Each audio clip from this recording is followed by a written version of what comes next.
देखिए, good morning. आप सभी का स्वागत है सिद्धू विनर क्लासेस में। देखिए, हम समझते हैं कि आप लोग स्वस्थ और मस्त होंगे और स्वस्थ और मस्त होने के साथ आप इस क्लास को बेहद महत्वपूर्ण रहने वाली है क्लास आपके कह लीजिए कि प्रायोगिक परीक्षाओं के लिए। तो आइए हम लोग जानने का प्रयास करते हैं कि अभी हम लोग पिछले क्लास में पढ़े थे पिछले सेशन में कि हुमायूं के बारे में। हुमायूं के बारे में पढ़े हैं और शेरशाह सूरी के बारे में पढ़े हैं। तो शेरशाह सूरी का जो शासन काल रहा ये 1555 में वापस हुमायूं आता है और हुमायूं पुस्तकालय की सीढ़ियों से क्या होता है गिरकर उसकी मौत हो जाती है। अब उसका जो सबसे बड़ा पुत्र होता है उसका नाम होता है अकबर। हुमायूं ने बहुत सारी शादियां की थी आपको पता है और हुमायूं के चार भाई थे, ये भी आपको पता है। हुमायूं को लेकर चार भाई थे। तो जो हमीदा बानो बेगम थी ये हुमायूं की पत्नी थी, उनसे पुत्र था इनका बड़ा पुत्र, उसका अकबर नाम था। हुमायूं जब गद्दी पर बैठा या कह लीजिए कि जब 1556 में उसकी मौत होती है तो हुमायूं के मौत के पश्चात जो अकबर होता है वो केवल मात्र 13 वर्ष की आयु का होता है। अब सोचिए कि 13 वर्ष का आयु का जो बच्चा है वो गद्दी कैसे संभालेगा। तो वहां पे हुमायूं का एक बेहद खास इंसान, उसको सरदार भी बोल सकते हैं आप, था बैरम खान। कौन था? बैरम खान। बैरम खान ने किसको अकबर की समझ लीजिए कि पूरी सुरक्षा व्यवस्था की जिम्मेदारी लिया था। एक तरह मान लीजिए कि हुमायूं को जाने के बाद उसके जो पिता का संरक्षण होता है उसको प्राप्त हुआ किसको? अकबर को। लेकिन ये उसके भाई थे, उसके हुमायूं के जो भाई थे उनकी पत्नियां क्या कर रही थी? अस्करी। अस्करी को आप जानते होंगे, अस्करी और कामरान। तो अस्करी की जो पत्नी थी वही क्या करती थी? अकबर की देखभाल करती थी। उनको ऐसा लगता था कि देखिए क्या होता है कि राज्य हड़पने के लिए लोगों की सेवा की जाती है।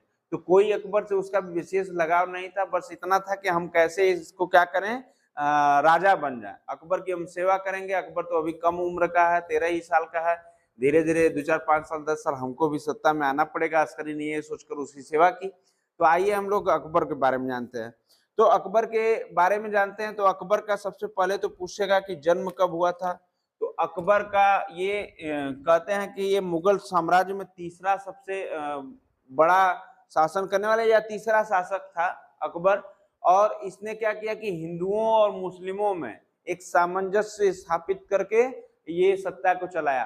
तो इसको क्या कहा जाता है कि कह लीजिए कि मध्यकालीन इतिहास में सबसे अच्छा राजा की उपाधि अगर किसी को मिली तो अकबर को मिली। अब अच्छा राजा से तात्पर्य देखिए, इसने 350 शादियां की थी, इसके पास पत्नियां कितनी थी? 350। अब जब 350 शादी की थी तो मुख्य रूप से इसकी जो पत्नी थी जिसको ये कह लीजिए कि प्रेम करता था और 35 थी, ठीक है, जिनका इतिहास एलपी शर्मा की बुक में मिलता है। बाकी तो कोई इतिहास 350 पत्नियां जरूर थी। लेकिन ये क्या करता था कि जहां भी युद्ध लड़ता था अकबर, वहां जो चाहे राजपूत शासक थे, चाहे कह लीजिए कि गैर मुगल थे या गैर मुस्लिम थे, उनको क्या करता था? उनकी राजाओं को अपनी पत्नी बना लेता था, ठीक है। तो 350 ऐसे करके शादियां की थी। तो आइए हम लोग अकबर के बारे में जानते हैं। देखिए, अकबर का जो जन्म हुआ था कब हुआ था? अकबर का जन्म कब हुआ था? तो अकबर का जो जन्म हुआ था ये हुआ था 15 अक्टूबर 1542 को। 15 अक्टूबर 1542 को। आप लोग जानते होंगे कि इसका जन्म स्थान कहाँ था? अमरकोट, क्योंकि जब हुमायूं अमरकोट गया था तो उसी समय इसका जन्म हुआ था। जन्म स्थान अकबर का अमरकोट। अमरकोट पंजाब के निकट है, ठीक है। आगे बचपन का नाम इसका था, बचपन का नाम। तो देखिए, बचपन के नाम में थोड़ा सा सस्पिशन है। बचपन का नाम देखिए एलपी शर्मा की बुक में तो मिलता है इसका बचपन का नाम अकबर का, ये मिलता है जलाल अर्श असियानी। जलाल अर्श आसियानी। और जो आपके एनसीईआरटी बुक 6 7 8 में मिलता है वो मिलता है जलालुद्दीन मोहम्मद अकबर। जलालुद्दीन जलालुद्दीन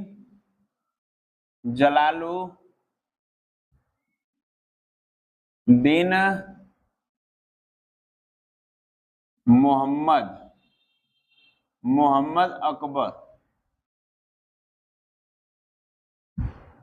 अकबर तो जो बचपन का नाम था जलाल उर्स आसियान था, और आसियानी और जलालुद्दीन मोहम्मद अकबर इसका बचपन का नाम था। और इसके ये किस हुमायूं की जब इसके पिता की मृत्यु, लिख लीजिए सबसे बड़ा शासनकाल, सबसे बड़ा शासन काल, सबसे बड़ा शासन काल इसका मध्यकालीन युग में रहा। क्यों रहा? क्योंकि आप लोग देख ही रहे हैं 1556 में गद्दी पर बैठता है और 1605 तक राज करता है। तो लगभग कितने वर्ष हो गया? इधर 4 निकाल दीजिए, 60 4 64 5 69 साल, 69 साल गद्दी पर बैठा था। और इसके बाद क्या हुआ कि इसका पालन पोषण, इसका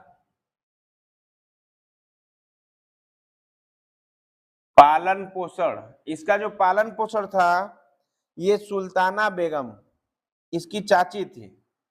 सुल्ताना बेगम कौन? अकबर की चाची थी, और ये अस्करी की पत्नी थी। हुमायूं का एक भाई था, इसके पिता कौन थे? अकबर के हुमायूं थे, और हुमायूं का भाई अस्करी और कामरान था। तो अस्करी की जो पत्नी थी सुल्ताना बेगम, इसकी क्या करती हैं? पालन पोषण करती हैं। इसको लिख लीजिए, अस्करी की पत्नी। तो इसके अकबर के चाचा की पत्नी कौन थी? सुल्ताना बेगम, यही इसकी पालन पोषण करती है।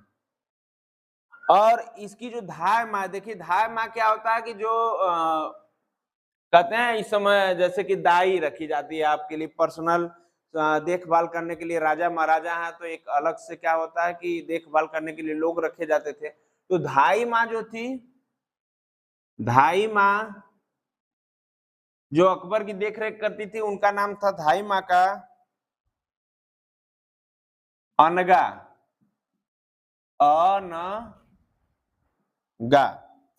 अनगा था धाई माँ का। और इनके पिता का नाम, अकबर के पिता का नाम आप लोग जानते हैं। अकबर के पिता का नाम हुमायूं था, और माता का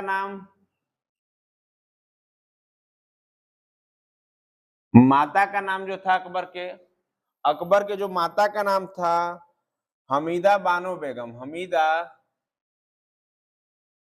बानो बेगम।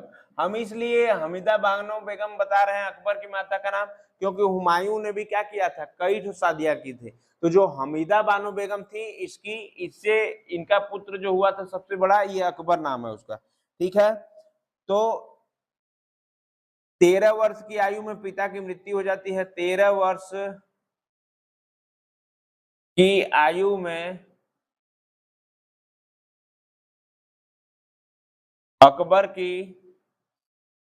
अकबर की मृत्यु हो जाती है।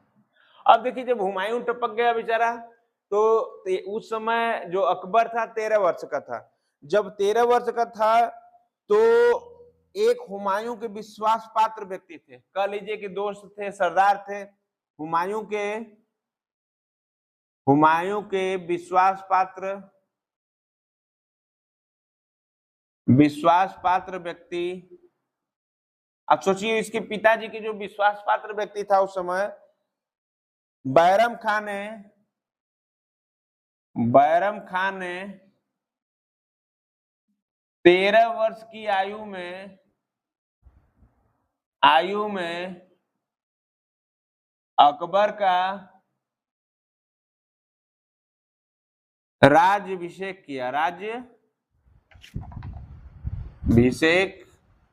किया। अगर चाहता तो ये अकबर को मार के गद्दी पर भी बैठ सकता था। 13 वर्ष की आयु में अकबर करता क्या? लेकिन उस समय विद्रोह हो जाते। इसके चाचा जो अस्करी थे, कामरान थे, ये भी तो राजा बनना चाहते थे। जब विद्रोह हो जाता तो इसने क्या किया कि बैरम खान ने 13 वर्ष की आयु में अकबर को ही क्या कर दिया? इसका राज्याभिषेक किया।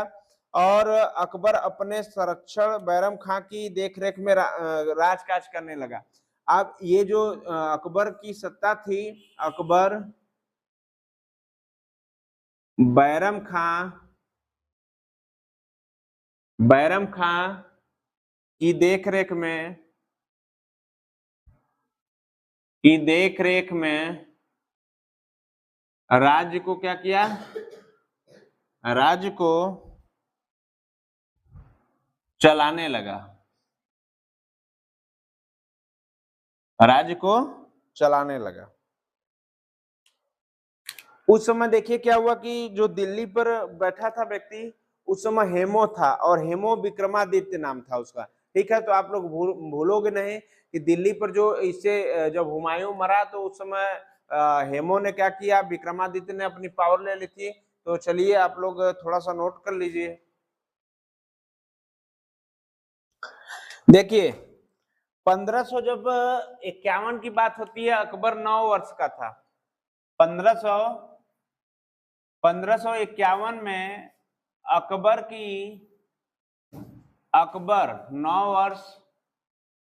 9 वर्ष का था जब, तो उसकी शादी हो गई,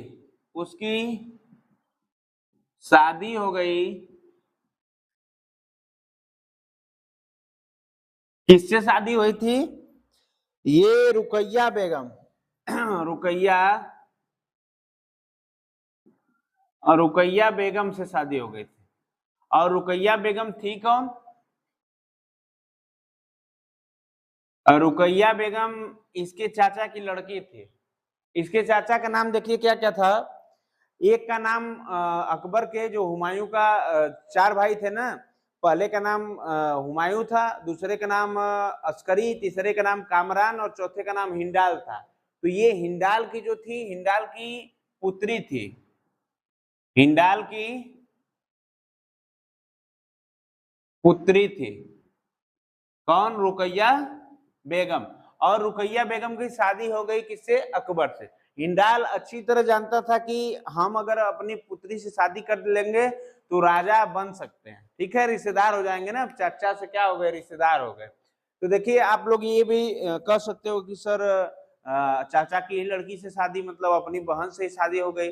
तो उस समय यही मुगल साम्राज्य में क्या अभी भी देख रहे हैं, अभी भी स्थिति वर्तमान समय में भी वही हो रही है। मुसलमानों में क्या है कि बस अपने माता पिता को छोड़कर, अपने माता पिता के बच्चों को छोड़कर, जैसे कि कह लीजिए कि खुद की बहन को छोड़कर बाकी चाचा की लड़की हो, मामा की लड़की हो, फूफा की लड़की हो, बात समझ रहे हैं, बुआ की लड़की हो, सबसे मतलब मौसी की लड़की हो, किसी से भी शादी हो सकती थी। आज भी वही दशा है, आज भी होती है। क्योंकि क्या है कि उस समय भारत में ये लोग मुगल साम्राज्य आए थे और संख्या कम थी। जब संख्या कम होगी तो शादी करने कहाँ जाएगा व्यक्ति, तो शादी ऐसे ही होती थी। ठीक है, तो इसने क्या किया कि हिंडाल से इसकी पुत्री की शादी हो गई। हिंडाल की पुत्री की शादी रुकैया बेगम जो थी उससे अकबर की शादी हो गई 9 वर्ष की ही आयु में। और 1555 में उसको 1555 लगभग 13 वर्ष की आयु में, 13 वर्ष की आयु में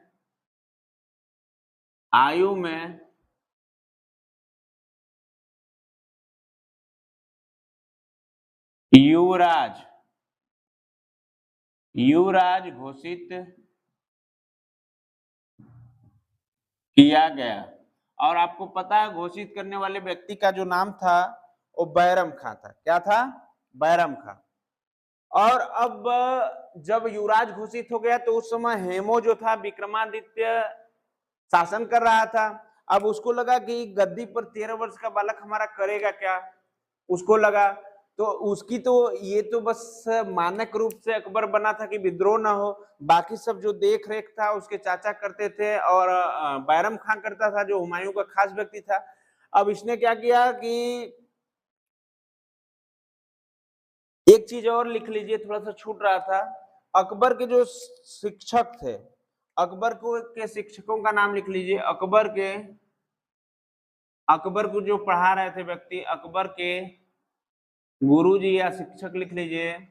अकबर के शिक्षक, देखिए उनका नाम था अब्दुल लतीफ। अब्दुल लतीफ, ये ईरान से आए थे। कहां से? ईरान से। इनके पास बहुत ही ज्यादा ज्ञान का भंडार था। ईरान से आए थे। अब देखो राजा महाराजा की बात अलग होती थी, इनका शिक्षक भी ईरान से आ रहा है। बात समझ रहे हो? आगे देखिए,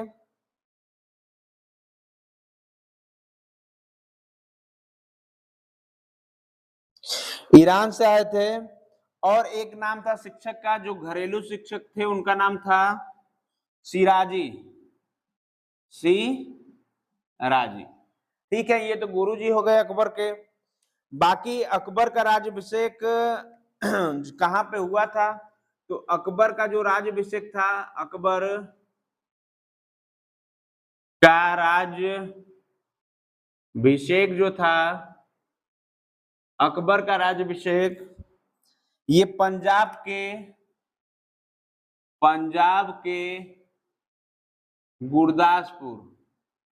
गुरदासपुर जिले, पंजाब के गुरदासपुर जिले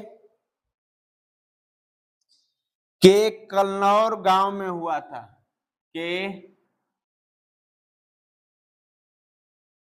कलनौर गांव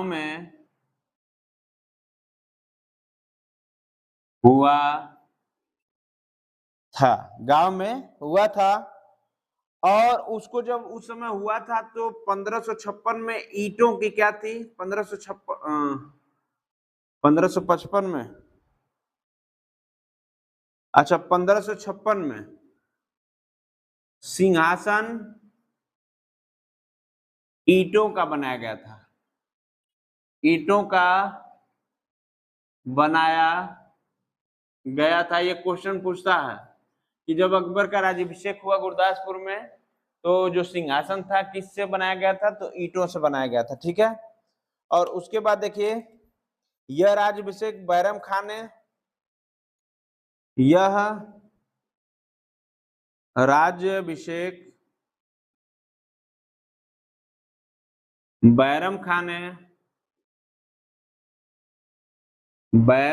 ने, यह राज्याभिषेक बैरम खान ने अब्दुल कासिम द्वारा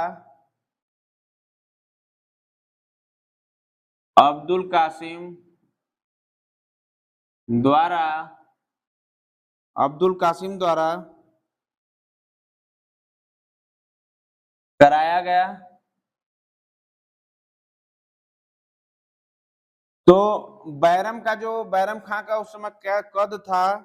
ये कद था खाने खाना का। उस समय खाने खाना, ये इसके पिता का बहुत ही खास व्यक्ति था। कौन? बैरम खां, ठीक है। खाने खाना, यही इसकी सुरक्षा भी करता है, देखभाल भी करता है।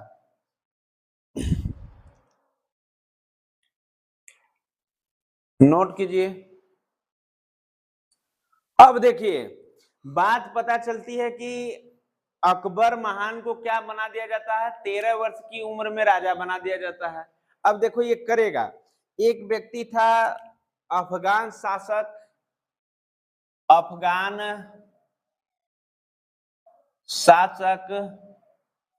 एक व्यक्ति था अफगान शासक आदिल शाह का सेनापति। आदिल शाह का सेनापति। अब देखो ये क्या करता है कि ये कहता है कि 13 वर्ष का लड़का करी क्या लेगा हमारा, ना उसके पास युद्ध नीति होगी। इसने एक युद्ध शुरू किया। इसने क्या किया? एक युद्ध शुरू किया। उस अफगान शासक आदिल शाह का सेनापति हेमू था।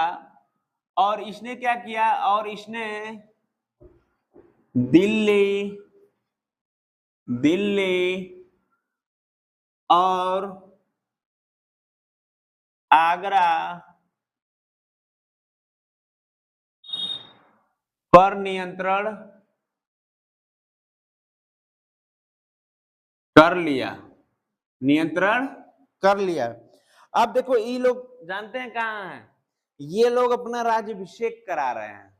बैरम खां सब लोग पंजाब के गुरदासपुर में, कौन सा गांव था जी, पंजाब के गुरदासपुर जिले के कलानौर गांव में ये लोग अपना राज्याभिषेक कर रहे हैं। तब तक ये क्या किया कि अफगान शासक आदिल शाह का सेनापति जो हेमू था विक्रमादित्य, इसने क्या किया कि दिल्ली और आगरा पे अपना क्या किया, शासन जमा लिया।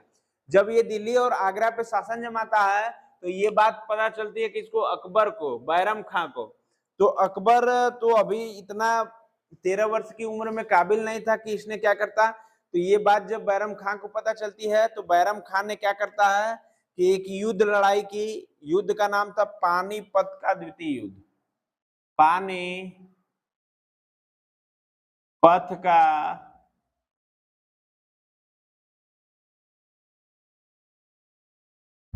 द्वितीय युद्ध। ये जब पानीपत का द्वितीय युद्ध होता है तो ये युद्ध होता है हेमो और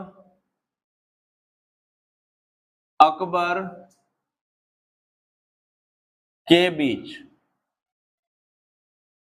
देखिए इसमें अकबर जीतता है, क्या होता है, जीतता है, विनर कहलाता है। अकबर क्या रहता है, विनर। लेकिन बात को समझिए, हेमो और अकबर के बीच युद्ध होता है, एलपी शर्मा की बुक में मिलता है। लेकिन इस युद्ध में अकबर का कोई भी रोल नहीं होता है, केवल अकबर अपने नेतृत्व में राजा रहता है। जैसे आप मना लीजिए कि हनुमान जी हमारे देवता हैं, हमारी रक्षा करेंगे, बाकी काम सब किसको करना है, आपको करना है, लड़ाई आपको लड़नी है। तो वहीं बैरम खां ने क्या किया कि हेमो से युद्ध लड़ा। हेमो आया किस चीज से था, देखिए हेमो को ये बात पता चल गई कि युद्ध होगा, लेकिन हेमो करता क्या है कि उसके पास देखिए एक तोप खाने चलाता था, मतलब जो हुमायूं तोप खाना रखा था, इसके पास भी तोप खाने थे, लेकिन इसका युद्ध का नियम अलग था। तो बोलता है कि बैरम खां जब आ जाता है कहाँ पे, पानीपत में, तो ये बोलता है कि पहली हमारी जो टुकड़ी जाएगी तोप खाने जाएंगे, तोप खाने जाएंगे, उसके बाद दूसरी टुकड़ी जो होगी हमारी कह लीजिए कि सेनाएं जाएंगी, और तीसरी टुकड़ी पर हाथी से खुद हेमो आएगा। खूब बड़ी हाथी रखा था उस समय, और 800 हाथियों का झुंड था उसके पास, और लगभग जो सेना थी उसकी बहुत ज्यादा थी। तो इसने पहली टुकड़ी जब भेज दिया कि चलो पहली टुकड़ी हम आते न हैं, आप लोग चलिए, तो जब गए ये सब तोप खाने, तो ये बात बैरम खां को पता चली कि एक साथ नहीं आ रही है टुकड़ी, टुकड़ी क्या होगी, अलग अलग आएगी। तो बैरम खां ने अपनी पूरी 8000 की सेना लेकर इधर से क्या किया, इधर से आया पानीपत में, और जो पहले ही बंदी बना लिया किसको, जो गोले ओले दागने वाली मशीन थी, जो तोप खाने थे उसके, पहले ही उसको क्या कर लिया, कैद कर लिया अपने बस में, अपने बस में कर लिया। तो अब क्या हुआ, ये बात हेमो को पता चली, तब तक सैनिक आए, सैनिकों को भी कैद कर लिया, और खूब भीषण युद्ध हुआ। कहते हैं कि आप सोचिए 800 हाथी, हाथी अपना धीरे धीरे चल रही, हाथी सवारी थी हेमो की, सबसे बड़ी हाथी थी, सबसे वजन हाथी थी, और उसकी सवारी पे बैठ कर आ रहा है युद्ध करने, कौन, हेमो। तो हेमो क्या था कि उसको कह लीजिए उसकी कोई युद्ध की अच्छी नीति नहीं थी, भले वो दिल्ली और उस पर कब्जा कर लिया हो, क्योंकि राजा उस समय नहीं थे कोई। तो अब क्या करता है कि हेमो जब तक आता है, लोग बताते हैं कि बहुत लड़ाई अच्छी चल रही थी, तो एक तीर होती है कि जो हेमो को लग जाती है, डायरेक्ट जाके उसकी आंख में लगती है, और इधर से क्या होती है, बाहर निकल जाती है। बात समझ रहे हो। तो हेमो क्या होता है, विक्रमादित्य वहां पे टपक जाता है, उसकी मृत्यु हो जाती है। तो बैरम खां की ये तो पानीपत का द्वितीय युद्ध आपसे पूछा जाएगा कि कब लड़ा गया, तो पानीपत का जो द्वितीय युद्ध लड़ा गया, ये 5 नवंबर 5 नवंबर 1556 में लड़ा गया, 1556 में, ठीक है, हेमो और अकबर के बीच। यहाँ पे अकबर की जीत होती है, आपको पता है कि अकबर की जीत कैसे होगी। और बाकी देखिए जो समस्याएं आई अकबर के शासनकाल में, अकबर के शासनकाल में समस्याएं क्या आई, तो समस्याएं लिख लीजिए एक तरफ, समस्या, समस्या अकबर के शासनकाल में क्या क्या आई। पहली जो देखिए समस्या थी, सौतेला भाई था अकबर का, क्योंकि हुमायूं ने बहुत सारी पत्नी रखा था बेचारा, तो सौतेले भाई तो होंगे। तो जो पहला सौतेला भाई था मिर्जा हकीम था। मिर्जा हकीम, ये क्या था? सौतेला भाई था। सौतेला भाई, इससे भी क्या था? समस्या थी, ये भी राज्य हड़पना चाहता था। दूसरा जो डर था इसको, ये मुनीन खान से था। मुनीन खान से दूसरा डर था। और तीसरा जो बाधा बना, समस्या बना, सूर वंश में जो बचे थे वे बेचारे, शेर शाह सूरी के जो वंशज थे, इब्राहिम सूर, इनको भी राज्य हड़पना था। दूसरा था इनका पुत्र सिकंदर सूर, बहुत सारे आक्रमण बाद में होते हैं, सिकंदर सूर। और तीसरा जो था आदिल शाह, आपको पता है आदिल शाह का ही कौन था? आदिल शाह का ही सेनापति हेमू था, जो कि पानीपत का द्वितीय युद्ध हुआ 1556 में। उसके बाद अब्दुल माली था, हुमायूं का दोस्त। हुमायूं का एक दोस्त था अब्दुल माली, इसको भी क्या चाहिए था? सत्ता चाहिए थी। ये हुमायूं का क्या था? दोस्त था। ये लोग अकबर के राज्याभिषेक के बाद राजा बनना चाहते थे खुद को, तो ये समस्याएं थी अकबर के शासनकाल में। हुमायूं का दोस्त ही देखो उसके बेटे को मारना चाहता था और गद्दी पर बैठना चाहता था। बात समझ में आ रही हो? आगे देखिए, अकबर की सभा कहाँ पे ज्यादा होती थी? अकबर की जो सभा होती थी दिल्ली में ना होकर कहाँ होती थी? अकबर की सभा ये होती थी, अकबर की सभा आगरा में। अकबर की सभा कहाँ होती थी? आगरा में। और उसके बाद क्या हुआ कि बैरम खां अकबर का संरक्षक था। अकबर का संरक्षक कौन था? बैरम खां। अकबर का संरक्षक बैरम खां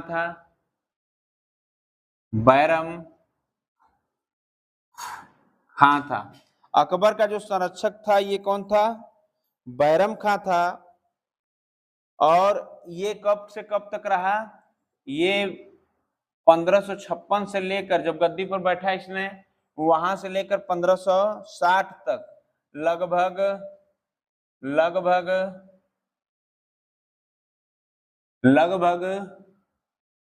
4 वर्षों से ज्यादा रहा संरक्षक बनके।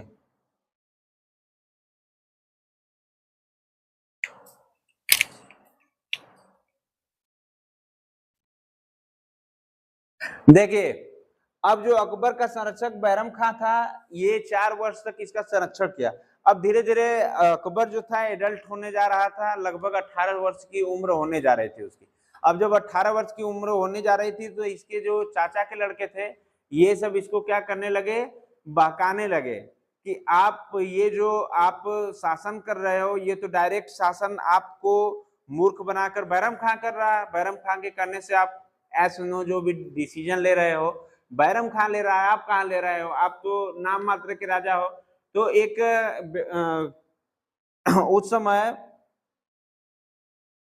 उस समय महामनगा थे, उनके कहने पर कि बैरम खां का क्या किया जाए, तो अकबर ने भेजवा दिया। कहाँ? वो चॉइस दिया अकबर ने कि आप जाना कहाँ चाहते हैं? तो ये कहा कि हम जाना चाहते हैं मक्का। उसकी मजबूरी थी। और उसके जो सहयोगी थे, सरदार थे, उन्होंने एक बात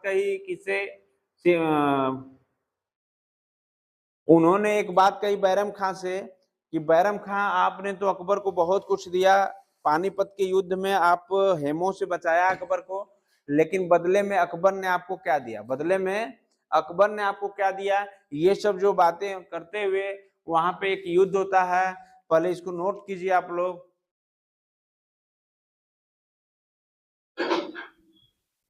देखिए, ये जो बैरम खां था ये सिया था। क्या था? सिया। मुसलमानों में 2 व्यक्ति होते हैं। देखिए, मुसलमानों में 2 व्यक्ति होते हैं, एक व्यक्ति सिया और सुन्नी। इधर देखिए, मुस्लिम वर्ग, इसमें एक होता सिया और एक होता सुन्नी। क्या होता? सुन्नी। अब शिया सुन्नी आपस में लड़ते हैं, आपस में क्या करते हैं, लड़ते हैं। ये जो बैरम खां था ये शिया था, बैरम खां जो था संरक्षक अकबर का, ये शिया था। अब इसने क्या किया, देखो कि लोग हमारा विरोध न करें, इसलिए इसने क्या किया कि हुमायूं की भतीजी थी, हुमायूं की भतीजी, सोचिए हुमायूं की भतीजी मतलब कह सकते हैं आपकी अकबर की बहन, अकबर की बहन। ये क्या करता है, बैरम खां शिया था और ये लोग सुन्नी थे, तो हुमायूं की भतीजी से क्या कर ली, शादी कर ली। अब जो ये इसके चाचा लोग थे, इनको लगा, अकबर के चाचा लोगों को, कि ये तो सत्ता हड़पना चाहता है, अकबर को केवल आगे रख के ये पूरा राजपाट अपने कर रहा है। तो यहाँ पे इसको दिक्कत, जब ये शादी कर लिया तो हुआ क्या कि एक व्यक्ति थे जो कि मुल्ला पीर मोहम्मद खान, अकबर के समक्ष एक व्यक्ति था मुल्ला मुल्ला पीर मोहम्मद, मुल्ला पीर मोहम्मद खां एक व्यक्ति था, ठीक है। अब महानगा का पुत्र जो था, महानगा का पुत्र, महानगा महानगा का पुत्र जो था, महानगा का पुत्र जो था ये अधम खां था। कौन था, अधम खां, अधम खां। और दूसरा जो इसकी पुत्री थी, महानगा की पुत्री जो थी, इसका नाम था, पुत्री का नाम था जीजी अनगा, जीजी अनगा। और अब देखो ये महानगा क्या करता है, महानगा जो था, महानगा ने क्या किया, महामनगा, महामनगा, महामनगा ने एक आदेश दिया बैरम खां को, किसको, महानगा द्वारा, महामनगा द्वारा अकबर को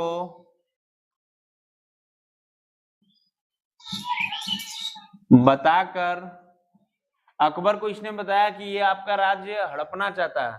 तो अकबर ने क्या कहा कि महानगा के कहने पर अकबर ने बैरम खां को,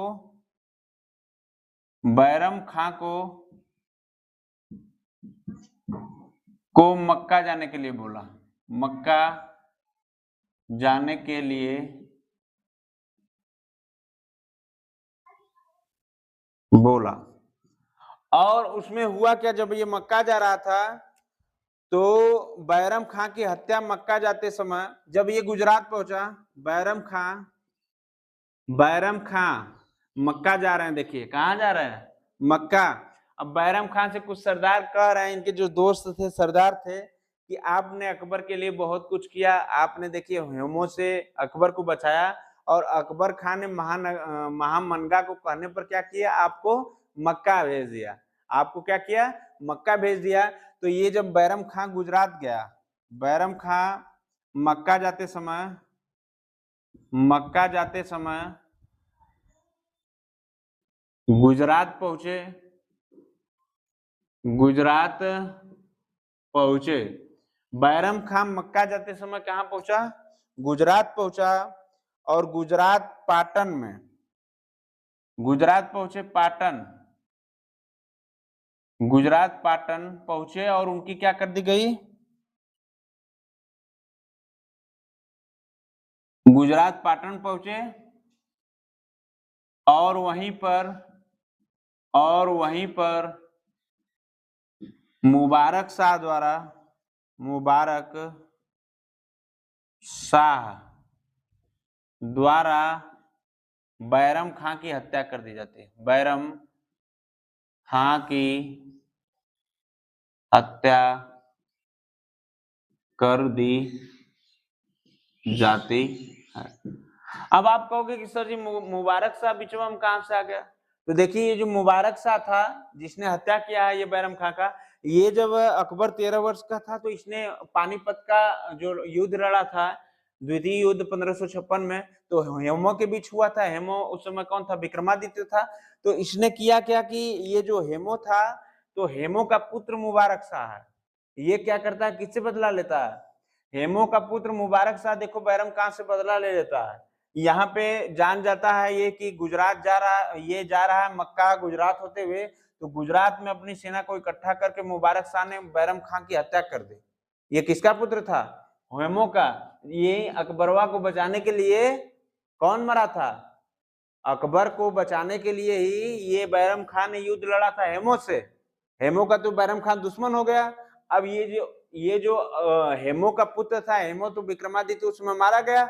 अब इसका पुत्र जो मुबारक शाह था, इसने देखो बैरम खान से बीच में ही मक्का जाते समय क्या किया?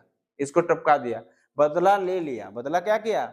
ले लिया। तो आप लोग मुबारक शाह मत कहना कि सर जी हमको नहीं पता ही कहाँ से आ गया मुबारक शाह। तो मुबारक शाह जो था, यहीं पे लिख लीजिए, ये मुबारक शाह जो था ये हेमो का पुत्र था।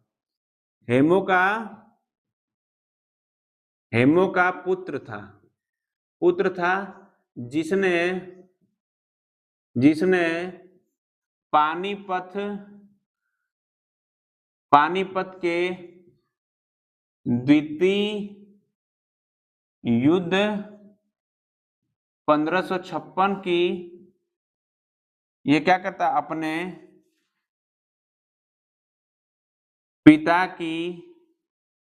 पिता का बदला लेता है, अपने पिता का बदला लेता है। ठीक है, बैरम खां से। ठीक, नोट कीजिए।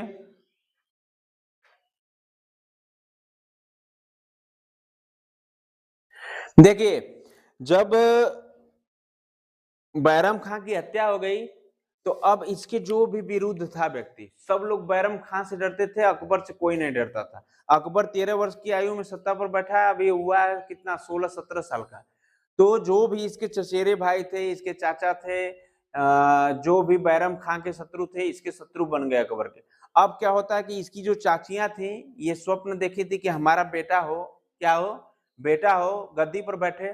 तो देखो ये करती क्या है कि उस समय जो अकबर था वो तो किशोरावस्था में था, उसका जो समय था किशोरावस्था काल का था। तो इसने क्या करती हैं कि इसकी जो चाचियां थी, या कह लीजिए कि इसके जो सहयोगी थे, दोस्त थे, इन्होंने मिलकर क्या किया, ये एलपी शर्मा की बुक से मिलता है, तो इतिहासकार हैं, तो उन्होंने क्या किया कि देखो 1560 में, 1560 से 1562, लगभग 2 वर्ष की आयु तक, 2 वर्ष समय तक, 2 वर्ष तक, ठीक है, लगभग 2 साल तक कह लीजिए, इसको मिला क्या, पेटोकोट शासन, या इसको बोल सकते हो इसराय शासन, या इसको ये भी बोल सकते हो आप लोग हरम दल का शासन, हरम दल का शासन, और क्या बोला गया, पर्दा शासन। देखिए एक ही शब्द है, ये सब अलग अलग नहीं है। अब देखिए इसको हरम दल में रखा गया। हरम दल में 1560 में रखा जाता है किसको, अकबर को।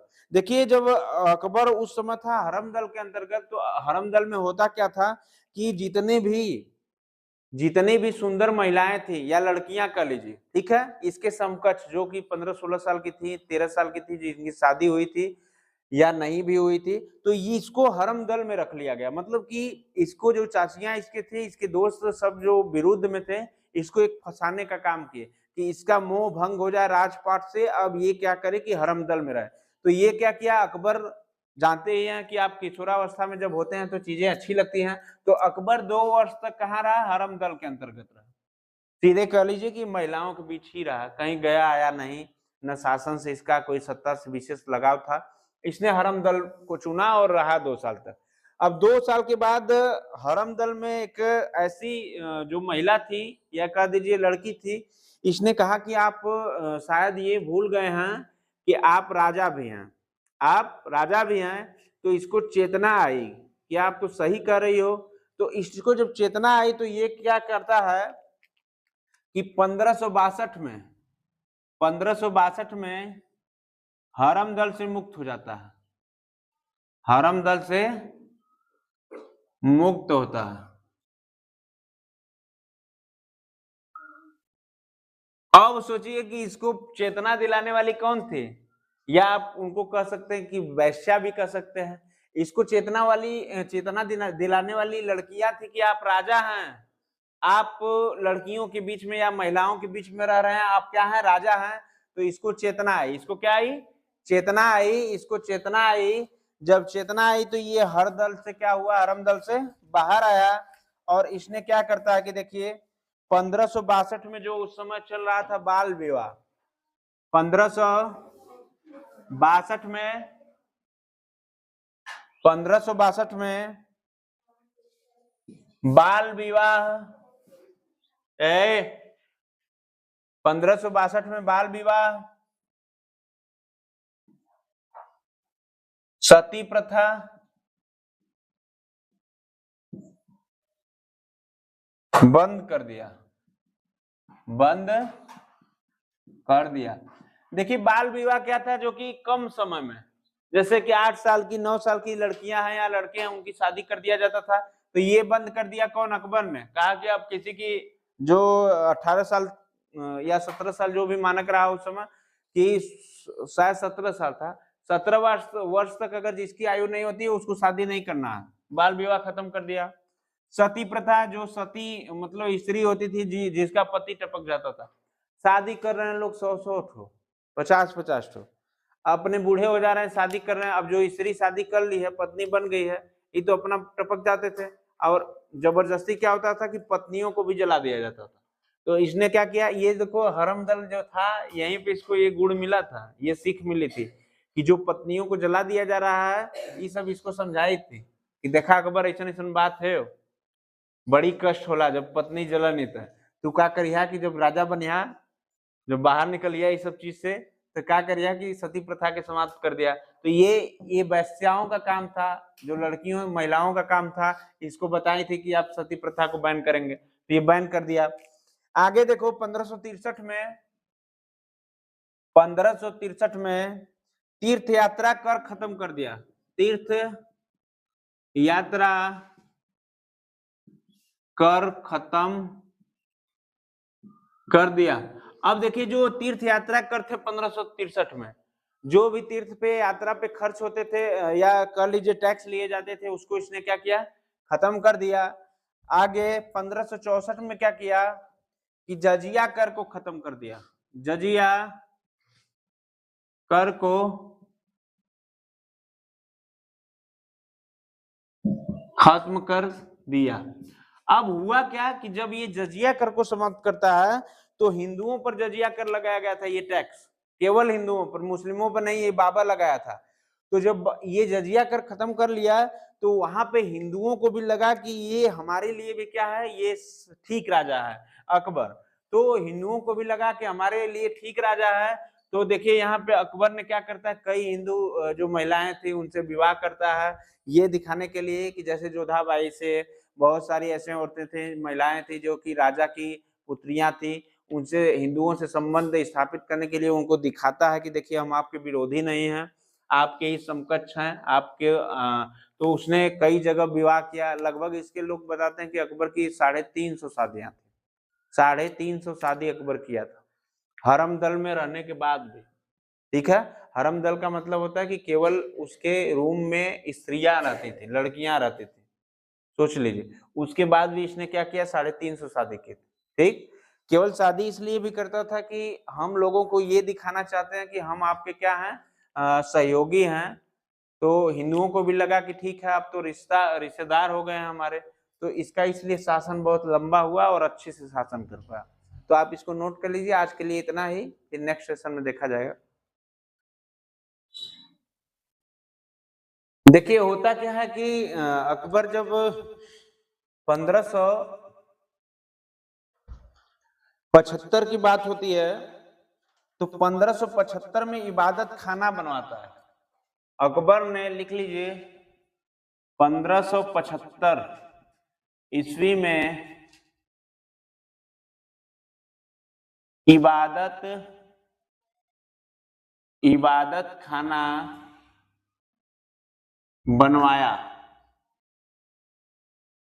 अब इस इबादत खाना का मकसद क्या होता है, देखिए ये पूछता है एग्जाम में कि इबादत खाना कब बनवाया, 1575 ईस्वी में।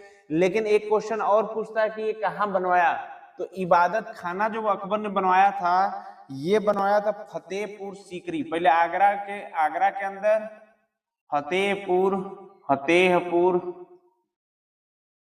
सीकरी में बनवाया था, फतेहपुर सीकरी में बनवाया था, ठीक है।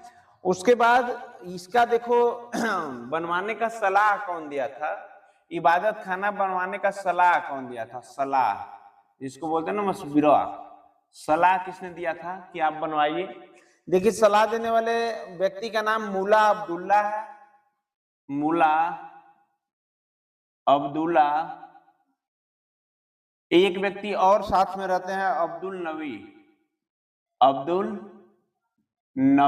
देखिए ये लोग सलाह देते हैं कि आप कहाँ पे, आगरा में फतेहपुर सीकरी में इबादत खाना बनवाइए। इबादत खाना आप लोग जानते हैं क्या होता है, उसमें नमाज पढ़ी जाती है। क्या होता है, नमाज पढ़ी जाती है।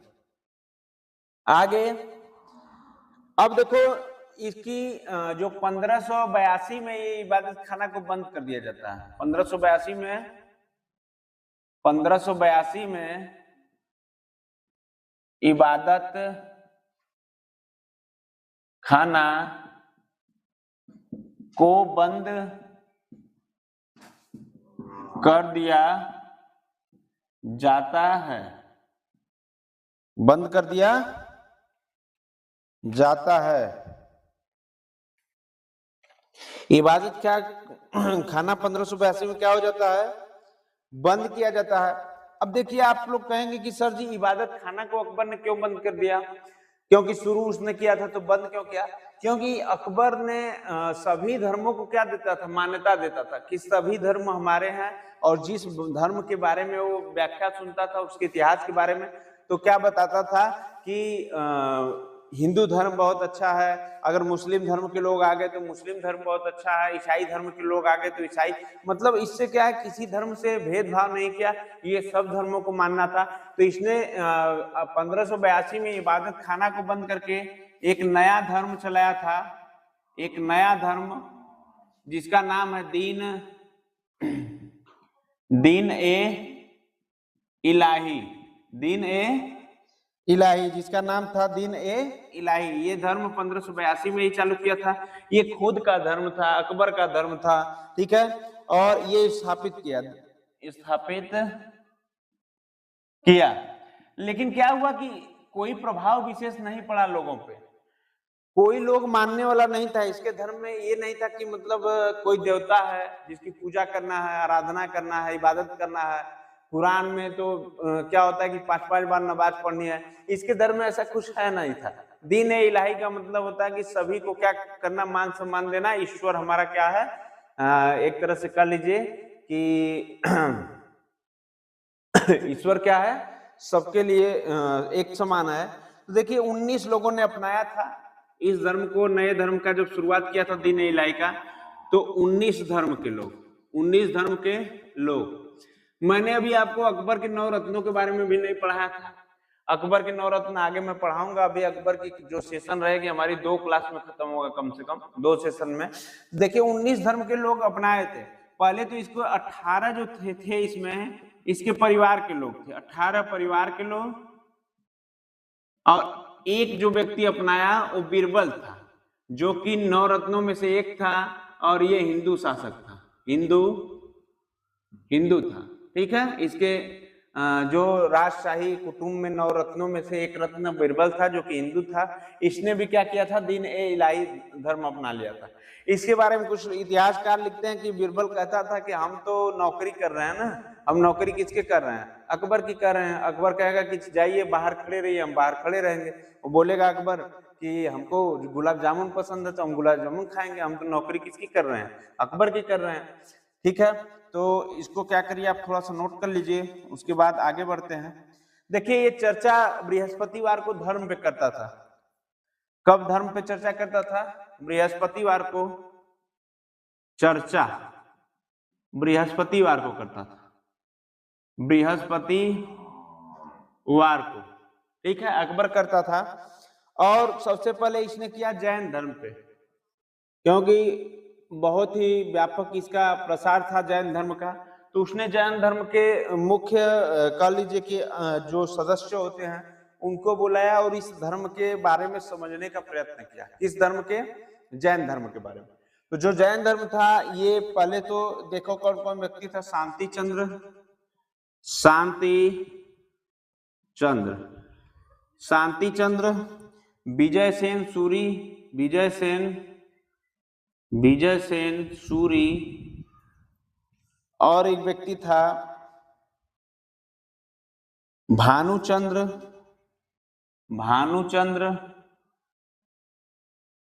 और चौथा जो व्यक्ति था हरिविजय सूरी।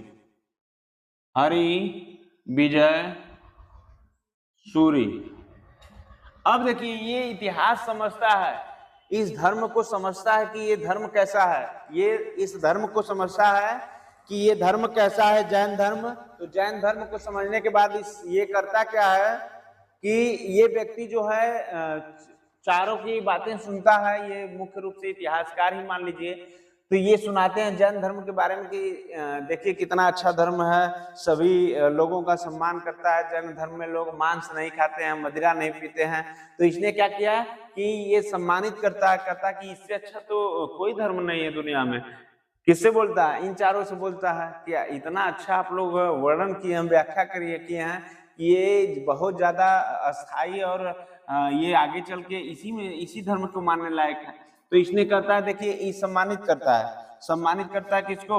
हरिविजय सूरी को सम्मानित करता है। अब हरिविजय सूरी तो जो एकदम प्रफुल्ल हो गए कि अकबर ने हमारा क्या किया? सम्मान किया। आगे देखिए इसमें सीखता क्या ये? कुछ दिनों के लिए देखिए ये धर्म जब इस ज्ञान की बातें सुनता है इस धर्म के बारे में, तो ये बड़ा प्रेमी था मांस मदिरा का। अकबर लोग कहते हैं कि मदिरा कम पीता था, कुछ इतिहासकार कहते हैं मदिरा भी पीता था, तो जो मांस जरूर खाता था। अब देखिए क्या किया कि मांस जो खाता था, जैसे कि भेड़ बकरी का मांस, भेड़ खाता था, बकरी खाता था, बकरी मुर्गा उर्गा उस समय कम थे, ठीक है, ज्यादा जानवर खाते थे, बड़े बड़े जानवर सब, गाय और ये सब खाते थे। तो ये क्या किया? बंद कर दिया। ये क्या कर दिया? बंद कर दिया। सुना तो ये चेंज होने लगा। अकबर चेंज होने की क्या की कोशिश की कि हम आज के बाद क्या करेंगे? मांस नहीं खाएंगे। मांस क्या करेंगे? नहीं खाएंगे। ठीक है, इसको नोट थोड़ा कीजिए।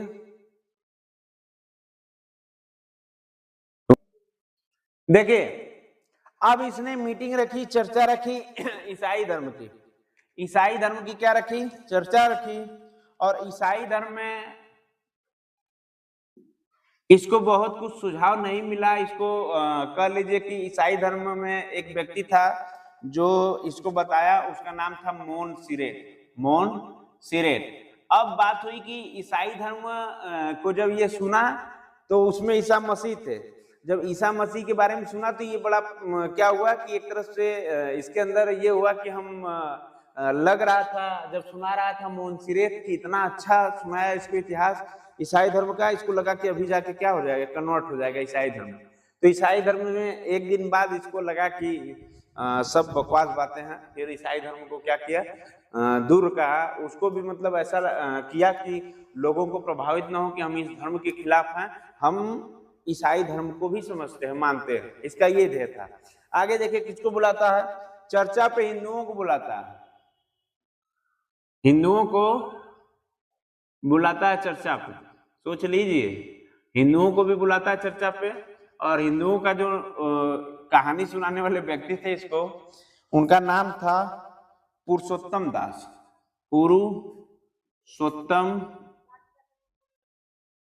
दास। ठीक है, तो देखिए क्या होता है कि ये हिंदुओं के पूजा पाठ पद्धति, हिंदुओं के रहन सहन, खाना पीना, सब बातें बताता है। कौन? अकबर को पुरुषोत्तम दास हिंदुओं की ओर से। तो उसमें बताते हैं कि देखिए हमारे धर्म में जो होता है कि लोग मदिरा नहीं पीते हैं, हमारे धर्म में लोग गौ माता को पूजते हैं, हम लोग एक आचरण वाले व्यक्ति हैं, पिता की सेवा, माता की सेवा ये हमारे लिए सब कुछ है और भगवान की सेवा हम लोग भगवान श्री राम, श्री कृष्ण को फॉलो करते हैं। देवियाँ हमारे यहाँ होती हैं, जैसे दुर्गा जी के रूप होती हैं, सब पुरुषोत्तम दास व्याख्या किए और बताए कि हम लोग किसी से ईर्ष्या नहीं रखते हैं, हम लोग नगरी सभ्यता को मानते हैं, एक ऐसी जीवन यापन करते हैं जहाँ लोग मिलजुल कर रहते हैं, एक भगवान ईश्वर को पूजते हैं हम लोग और उन्हीं को फॉलो करते हुए आगे बढ़ते जाते हैं। हम लोग की जो शैक्षिक पद्धति है, हम लोग सोचते हैं कि शिक्षा पद्धति को विकसित किया जाए और लोग आगे बढ़े। हम किसी धर्म के, हिंदू धर्म एक ऐसा धर्म है कि जो किसी और धर्म के विचारों को क्या करता है कि इग्नोर नहीं करता है, सबके विचारों को सहमति द्वारा कह सकते हैं कि सहिष्णु है, सभी धर्मों को मानने वाला है। हाँ, अपना धर्म सर्वश्रेष्ठ है, लेकिन ये धर्म जो है सभी धर्मों को मानने वाला है, ऐसा नहीं कि कट्टरता है। ठीक है, जैसे कि मान लीजिए मुस्लिम धर्म में क्या है, कट्टरता है। कट्टरता इसलिए आ जाती है कि उनके जो मौलवी हैं वो बताते हैं कि आप मुस्लिम धर्म का प्रचार कीजिए, प्रचार प्रसार कीजिए, जितने भी हिंदू हैं या कोई धर्म के लोग हैं उनको क्या कीजिए कि अपने धर्म में कन्वर्ट कराइए। अब कन्वर्ट कौन होने जाएगा? 5 बार, देखिए इनमें क्या है कि आप 5 बार पढ़िए, क्या बोलते हैं उसको, नमाज 5 बार पढ़िए, रोजा रखिए, इबादत करिए, ये सब जो बातें हैं मुस्लिमों को दिन भर टोपी लगाए रखिए, दाढ़ी इतना बढ़ा लीजिए, तो क्या हुआ कि इस धर्म को लोग थोड़ा सा और हिंसा करिए। हिंसा मतलब कहते हैं कि गाय को खाइए, ये सब जो बातें हैं ये बड़ा कष्टदेह है। महिलाओं की एंट्री ना हो मस्जिदों में, जो मस्जिद बनाते हैं लोग, जो लोग मस्जिद बनाते हैं, मस्जिदों की क्या हो एंट्री, मस्जिदों की क्या हो एंट्री ना हो पूजा पद्धति में। इसलिए इस धर्म को बड़ा जो मुस्लिम धर्म का व्यक्ति था अकबर, ये बड़ा क्या किया, माना धर्म को, इस क्या माना, हिंदू धर्म से बड़ा प्रभावित हुआ और इसकी इच्छा हुई कि इस धर्म को ही हम अपना लें, इस धर्म को, हिंदू धर्म को। लेकिन मजबूरियां ये होती हैं कि हिंदू धर्म में देखिए कमियां भी थी, ये जात में बटा था, एकत्रित नहीं था, तभी ना हावी हुए ये सब मुगल साम्राज्य वाले, नहीं तो हावी कहाँ हो पाता। तो इसकी कमियां भी थी, उसको पता था। तो जब ये मूड बनाया था एक बार कि क्या करें कि हिंदू धर्म में हम क्या करें, इन्वॉल्व हो जाए, उसको धारण कर ले। देखिए कोई भी धर्म है, अभी आप धार्मिक होना चाहते हैं, मुसलमान बनना चाहते हैं तो जाके बन सकते हैं, कोई दिक्कत नहीं, स्वेच्छा से। अभी आप ईसाई बनना चाहते हैं, स्वेच्छा से जाके बन जाए। कितने लोग ईसाई धर्म जाके जैन धर्म को कबूल कर लिया। कितने हिंदू हैं कि जो महिलाओं से मुस्लिम महिलाओं से शादी करके मुस्लिम हो गए। कितनी हिंदू महिला हैं जो कि मुसलमानों से शादी करके मुस्लिम हो गए। तो ये धर्म का परिवर्तन बहुत कुछ नहीं है, ये पहनावे ओढ़ावे से है और अपने ईश्वर को बदल देना है। ईश्वर तो एक ही है, बस फोटो लगा देना है, राम जी श्री कृष्ण का, दुर्गा जी का, उधर फोटो लगा देना है, किसका किसका लगा देना है, जो भी उनके ईश्वर है उनका लगा देना है, अल्लाह उल्लाह का। तो ठीक है, पैगंबर बहुत थे उसमें, उनका जो रहा रहन सहन उसके बारे में, फिर भी एक शिक्षक के तौर पे हम सभी धर्म को मानते हैं। देखिए यहाँ पे बात होती है कि पुरुषोत्तम दास से बड़ा प्रभावित हुआ और जब अकबर को आप आगे पढ़ेंगे, अभी तो आप उस पर चर्चा चल रही है, अकबर ने देखिए हिंदुओं को खुश करने के लिए बहुत सारी महारानियों से विवाह भी किया था। ठीक है, जैसे सबसे अगर किसी का नाम आता तो जोधाबाई का नाम आता। जोधाबाई एक राजपूत महिला थी। उस समय ना राजपूतों को क्या था कि उनके पास विकल्प में नहीं था, या तो मर जाओ, या तो मर जाओ। और आप इतने भाग में बट गए थे, इतने मतलब आप जाति संप्रदाय में बट गए थे कि आपका साथ भी कोई नहीं दे रहा था, क्योंकि राजपूत जो शासन कर रहे थे वो दलितों पर बड़ा अत्याचार कर रहे थे। बात समझ रहे हो? तो जब दलितों पर अत्याचार कर रहे हो तो आपके ऊपर जब आपदा, प्राकृतिक आपदा कर लीजिए या बाहरी आपदा कर लीजिए, विदेशी आपदा कर लीजिए, ये सब विदेश से आए थे ना, तो ये क्या किए कि जब जा रहे थे, सुंदर महिला दिख गई महारानी तो सुंदर होंगी, महारानी थोड़ी ना खेत में जाके फावड़ा चलाती है, उनको क्या करना है बताइए। एक अच्छा सा रूम रहता है, ऐसा रूम रहे, आपको मान लो एसी वाली बात है, उनको काम धाम करना नहीं, व्यवस्थाएं मिल रही हैं, आप साबुन 10 रुपए के साबुन से नहा रहे हो, महाकरिया हो जाओगे। बात समझ रहे हो? अब मार्जिन कम मिला रहता है, महाकरिया होते जाओगे।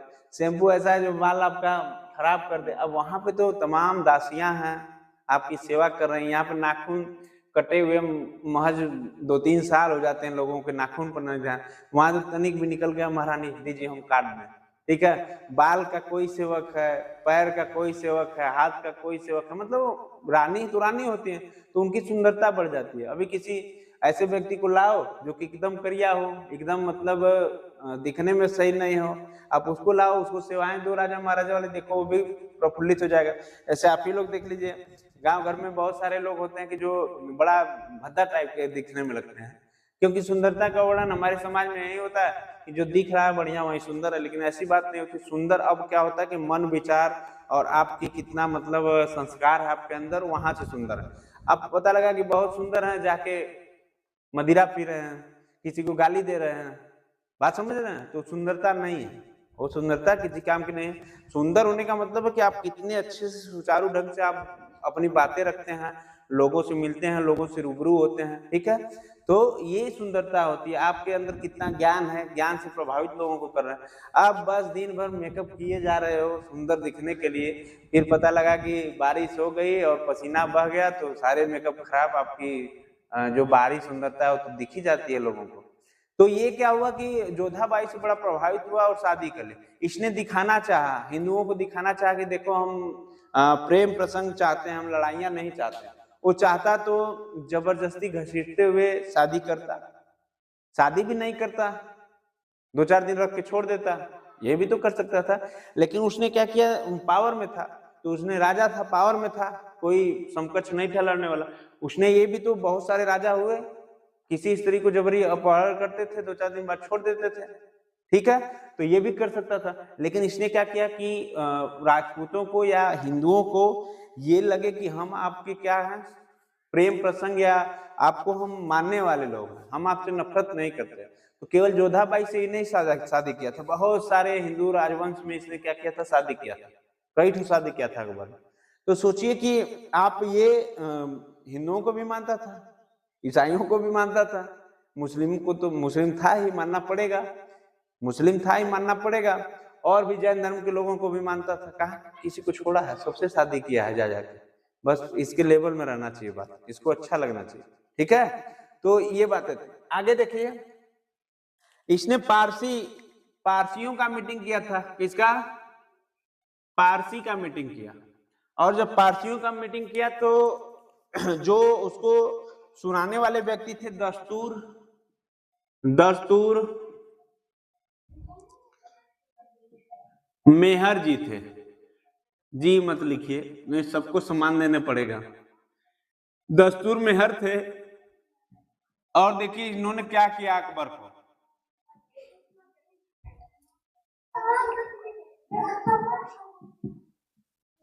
देखिए अकबर को दस्तूर मेहर ने बड़ा प्रभावित किया, अपने धर्म का किस्सा सुना के।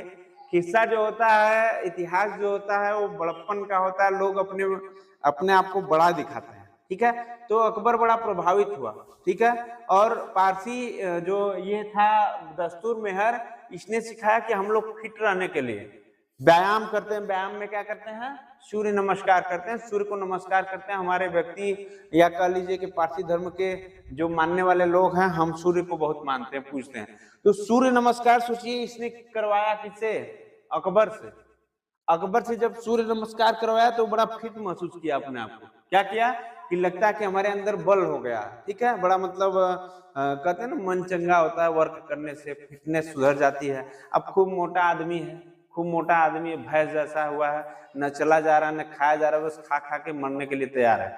अब यहाँ अकबर क्या हुआ, उसको फिट महसूस हुआ। देखो जब रनिंग करके आओगे या व्यायाम करके योगा जब करोगे आप, तो आपके अंदर एक अलग सी एनर्जी लगेगी कि हमारे अंदर बहुत क्या है, जान है। आप पतले रहोगे, फिट रहोगे, कहीं भी जा सकते हो, ठीक है।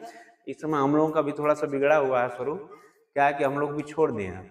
पहले क्या रहता था, सुबह उठना है भोर में और थोड़ा बहुत रनिंग करता था, तो रनिंग करने से क्या होती थी, शरीर फिट रहती थी, बात समझ रहे हो। तो अब ठीक है, परिवेश जैसा आप लोगों को पढ़ाना है तो बदल गया है। लेकिन देखिए पारसी इसने क्या किया, सूर्य नमस्कार। एक मैं कहानी आप लोगों को बीच बीच में बताता रहता हूँ कि अभी देखो तैमूर का आगमन हुआ था हमारे भारत में इस समय वर्तमान में, अभी 2 साल पहले की बात है। एक करीना कपूर है और सैफ अली खान है, इसने शादी किया। करीना कपूर देखो हिंदू महिला है, कौन सी महिला है, हिंदू महिला है, और सैफ अली खान मुस्लिम पुरुष। इन दोनों ने शादी किया, इसके एक बच्चे हुए, तैमूर नाम रख दिए। अब देखो तैमूर पे भी बड़ा चर्चा चली थी, हम पढ़ाए थे ना तैमूर लंग की वापसी। कहते हैं कि सिकंदर से भी ज्यादा वो क्या था, खतरनाक व्यक्ति था, हिंदुओं को काटता था, मारता था। अब उसका नाम तैमूर रख दिए लोग, उस पर मान लीजिए छोड़िए वो सब बातें तो दूर रखिए, राजनीति की बातें।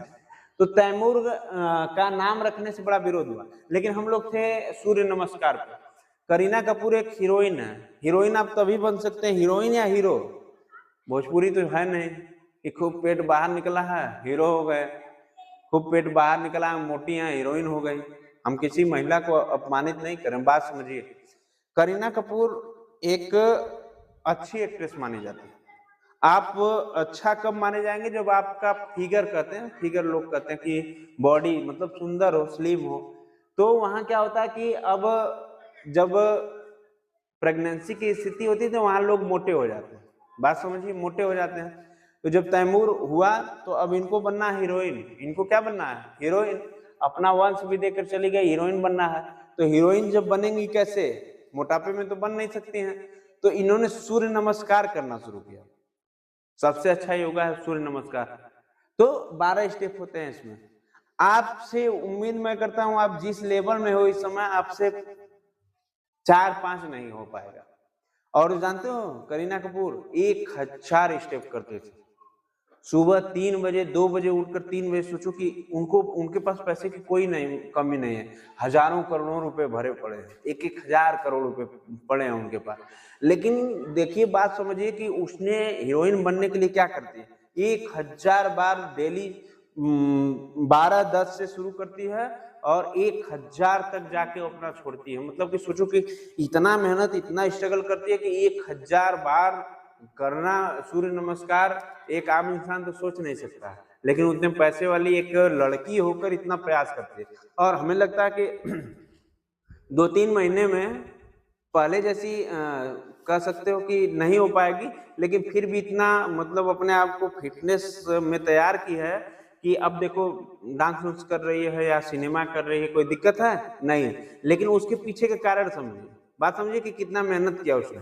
तो ये बड़ा जो ये पारसी था दस्तूर मेहर, ये सूर्य नमस्कार को बड़ा प्रभावित हुआ उससे, उसने भी किया। लेकिन अब राजा तो राजा है, कितने दिन करेगा बेचारा।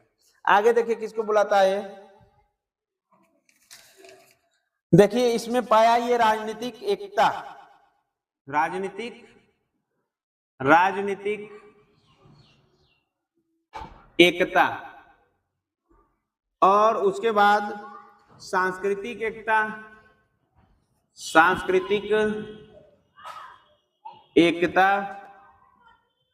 और तीसरा नंबर योग्यता के आधार पे क्या करेगा, चुनाव, योग्यता के आधार पे।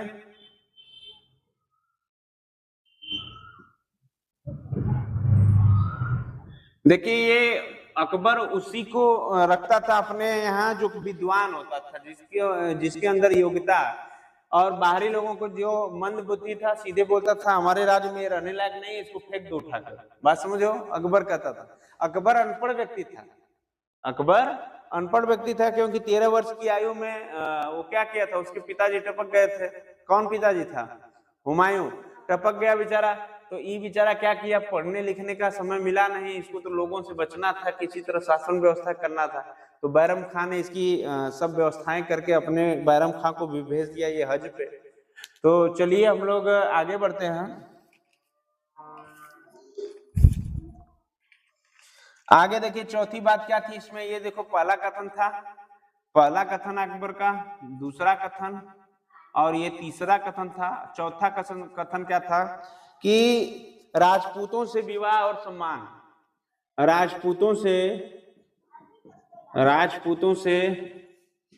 विवाह और सम्मान, ठीक है।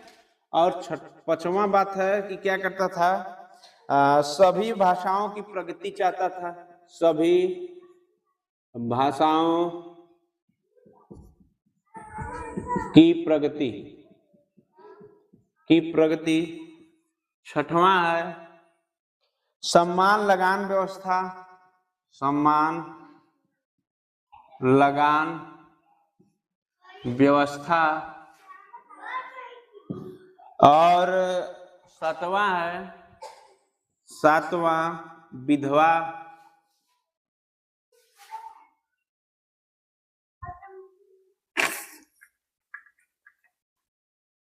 देखिए आप समझने का प्रयास कीजिए। योग्यता के आधार पर चुनाव में बताया कि ये अयोग्य व्यक्तियों को पसंद नहीं करता था, ये अपने राजशाही परिवार से दूर रखता था उनको। ठीक है, इनका सीधा सिद्धांत था जो विद्वान है उसी को लाओ हमारे यहाँ, बाकी हमसे जो अयोग्य व्यक्ति है या कुछ नहीं जानता उसको बाहर करो। राजपूतों से विवाह किया, राजपूतों से क्या किया, विवाह किया। मुगलों का जो विवाह हुआ राजपूतों से हुआ। उधर राजपूत क्या हुए, अपने आप को राजा समझने लगे फिर से, और इधर मुगल भी सभी भाषाओं की प्रगति किया। सभी भाषा थी, जैसे मान लीजिए कि आपसे कहा जाता है ना कि इस समय हिंदी को राष्ट्रभाषा क्यों नहीं बनाया जाए। आपसे मैं क्वेश्चन एक करता हूं, आप हो सकता है कि जवाब दीजिएगा उसका। देखिए अपने भारत के पास कोई राष्ट्रभाषा है कि नहीं है? तो अभी तक हमको नहीं लगता है कि अपने भारत के पास कोई राष्ट्रभाषा है। राष्ट्रभाषा इसलिए नहीं हो पाई क्योंकि देखिए तमिल में जाइए, वहां पे तमिलनाडु में लोग तेलुगु बोलते हैं, मलयालम बोलते हैं केरल में, आप कहीं भी जाइए कन्नड़ बोलते हैं। तो क्या होता है कि भोजपुरी बिहार में बोलते हैं, बंगाल में बंगाली बोलते हैं। तो यहाँ जो भाषाएं हैं सब अलग अलग है। अगर मान लीजिए कि अभी हिंदी को राष्ट्रभाषा बना दिया जाए इस आधार पर कि सबसे ज्यादा लोग बोलते हैं, तो तमिल वाले कहेंगे कि हमारी भाषा को कहीं नहीं बना रहे, कन्नड़ वाले कहेंगे हमारी भाषा को क्यों नहीं बना रहे, बंगाल वाले कहेंगे कि हमारी भाषा को क्यों नहीं बना रहे, हरियाणा वाले अलग कहेंगे, महाराष्ट्र वाले कहेंगे मराठी बोलिए, इसको बनाइए। तो क्या होगा, युद्ध होगा कि नहीं होगा? तो कोई राष्ट्रभाषा नहीं बना। उसी तरह अकबर ने क्या किया, सभी भाषाओं को सम्मान किया। अब ये चाहता तो फारसी उर्दू लागू कर देता, फारसी उर्दू लागू कर देता कि नहीं लागू कर देता। मुस्लिम में था, मुगल साम्राज्य से था, और इसने चाहता तो लागू कर देता, लेकिन ये ऐसा नहीं किया। वो जानता था कि हम सबको जब सम्मानित करना चाहते हैं, हम सबके दिलों में बसना चाहते हैं, तो हम एक भाषा को अगर काम करेंगे तो क्या करेंगे, विचलित हो जाएंगे, हमको लोग फॉलो नहीं करेंगे, अनफॉलो करने लगेंगे। अब मामला दूसरा है ना, अब इंस्टाग्राम पेज और कह सकती है कि एक्स पेज का मामला है। एक्स पेज जानते हैं आप लोग किसको कहा जाता है? थोड़ा सर्च करके बताइएगा एक्स पेज किसको कहा जाता है। ठीक है, कोई भी व्यक्ति नेता इस समय आ रहा है उसी पे क्या कर रहा है, पोस्ट कर रहा है। जानते हैं क्या है? कमेंट बॉक्स में जवाब दीजिएगा। चलिए इधर सम्मान लगान व्यवस्था, सम्मान लगान व्यवस्था सभी को मिलता है। जैसे कि देखिए इसने लगान व्यवस्था के कई चरण कृषि पे निर्धारित किए, मैं आगे बताऊंगा। इधर विधवा जो थी, विधवाएं पहले क्या किया जाता था, विधवाओं को जला दिया जाता था उनके पति के साथ। जो भी नारी इसके शासनकाल में विधवा होगी, जिसके पति मरेंगे, उसको क्या करता था ये कि उसको विवाह करने की अनुमति देता था। जो भी लोग चाहे इससे विवाह कर सकते हैं। ठीक है, तो इसने देखिए कितनी शासन अच्छे से चलाया, लोगों को खुश रखा अपने शासनकाल में।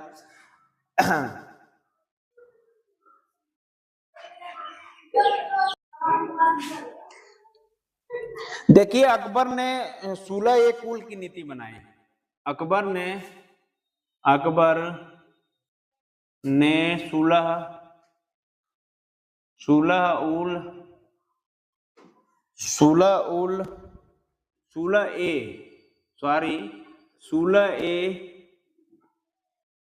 कुल की नीति अपनाई। 16 कुल की नीति अपनाई। और क्या करता है अकबर, देखिए इसने अनुवाद विभाग, इसने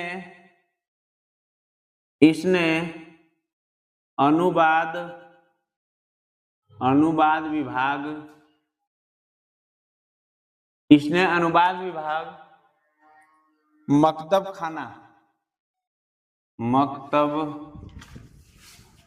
खाना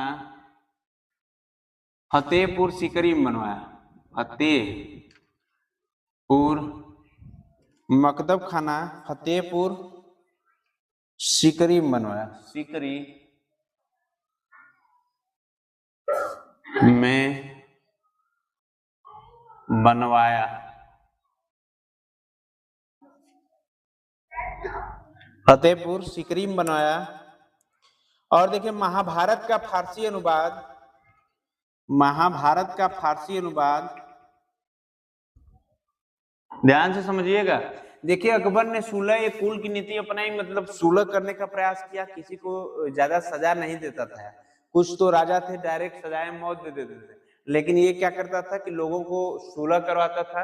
आगे देखिए इसने अनुवाद विभाग मकतब खाना फतेहपुर सीकरी बनवाया। अब देखिए अनुवाद किसका किसका करवाया। हिंदुओं की जो सबसे अच्छी बुक थी, प्रचलित बुक महाभारत, क्या थी?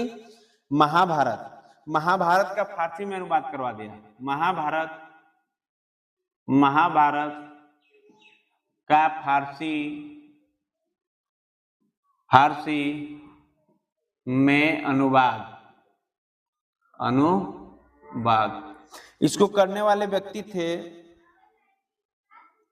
खजनामा।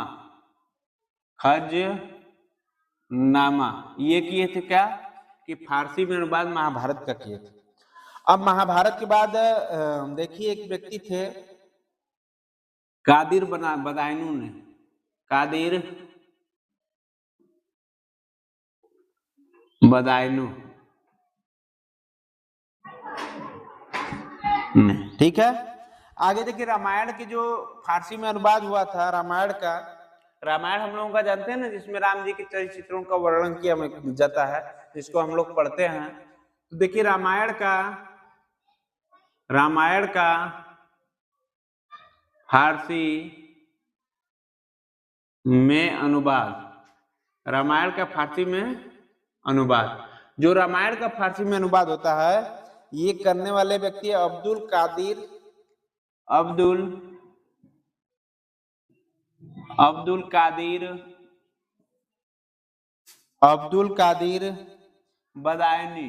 बदायूनी ने किया, ठीक है।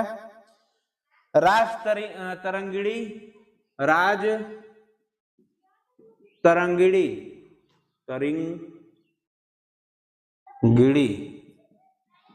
तरंगिणी जो लिखा था व्यक्ति, ये लिखे थे कल्हड़, राजतरंगी कल्हड़। ये किसने लिखा था? इसके दरबार में फारसी में अनुवाद किया था मोहम्मद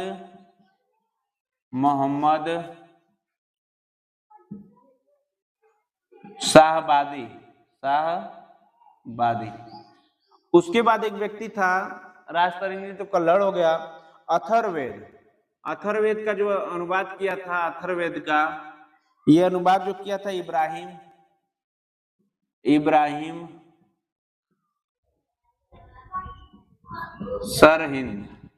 सरहिंद। उसके बाद अथर्ववेद के बाद पंचतंत्र के लेखक कौन है? पंचतंत्र के लेखक ये हैं विष्णु शर्मा।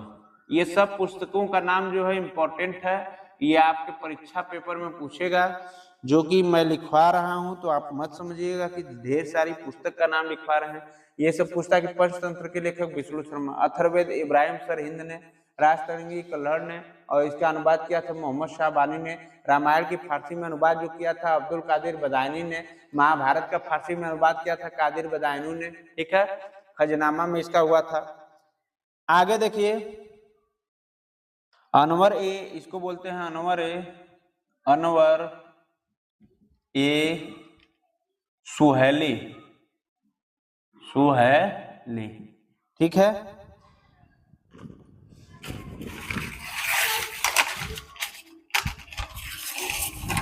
अनवर ए सुहेली,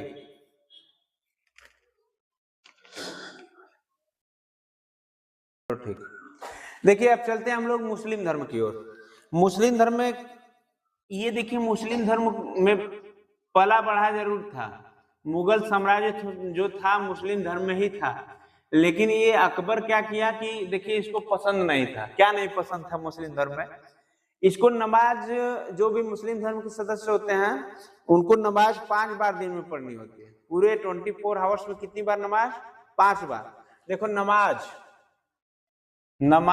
5 बार, इसको बड़ा प्रॉब्लम होती थी, 5 बार पढ़ना होता था, इसको बड़ा प्रॉब्लम होती थी, इसका समय लगता था, इसको कि नुकसान हो रहा है। दूसरी चीज क्या है, कलमा पढ़ा जाता था। कलमा क्या होता था, कलमा पढ़ा जाता था। इससे भी नाराजगी थी। रोजा रखा जाता था 1-1 महीने का, इससे भी नाराजगी थी, ये करना नहीं चाहता था। इसमें जकात होते थे, क्या होते थे, जकात। और बाद में लास्ट में कहाँ जाया जाता था, हज जाया जाता था। कहाँ पे, हज। आगे देखिए 1579 में मजहर की घोषणा की थी। 1579 में मजहर की घोषणा की। और घोषणा कौन किया था, घोषणा 2 व्यक्ति थे। पहले का नाम था अबुल फजल और फैजी। अबुल फजल और इधर फैजी, दोनों के कौन किए थे, पिता किए थे, दोनों के पिता। मजहर की घोषणा करते हैं। तो एग्जाम में एक क्वेश्चन बनता है कि मजहर की घोषणा कब हुई थी, 1579 में। कौन व्यक्ति किए थे, मजहर ने, पिता किसके, अबुल फजल के पिता, उनका नाम था शेख मुबारक। पिता यहां लिख लीजिए, शेख मुबारक ने किया था। शेख मुबारक ने मजहर की क्या की थी, घोषणा की थी। ठीक है, आगे आते हैं। इसकी शुरुआत देखिए 1582 में क्या होता है कि 1500, इसको एक उपाधि भी मिली थी। उपाधि क्या मिली, उपाधि लिख लीजिएगा क्योंकि एग्जाम में पूछता है। उपाधि मिली इमाम ए आदिल की, इमाम ए आदिल। ठीक है, उपाधि मिलती है। और न्यायप्रिय शासक था, न्यायप्रिय शासक की, न्यायप्रिय शासन की। ठीक है, या शासक लिख लीजिए, शासक।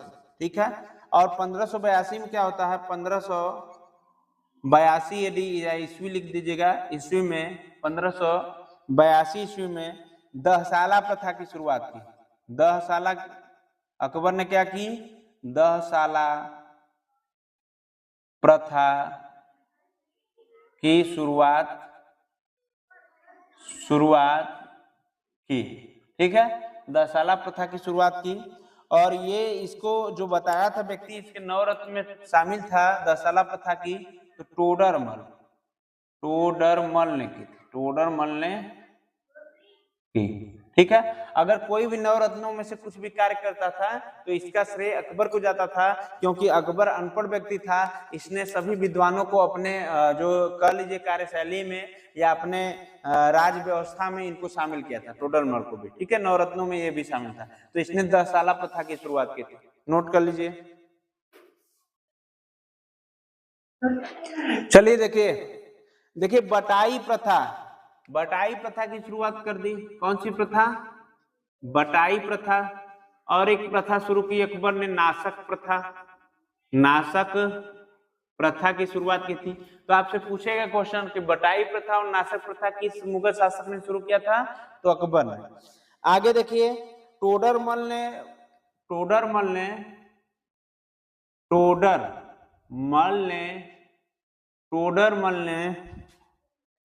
भूमि विभाजन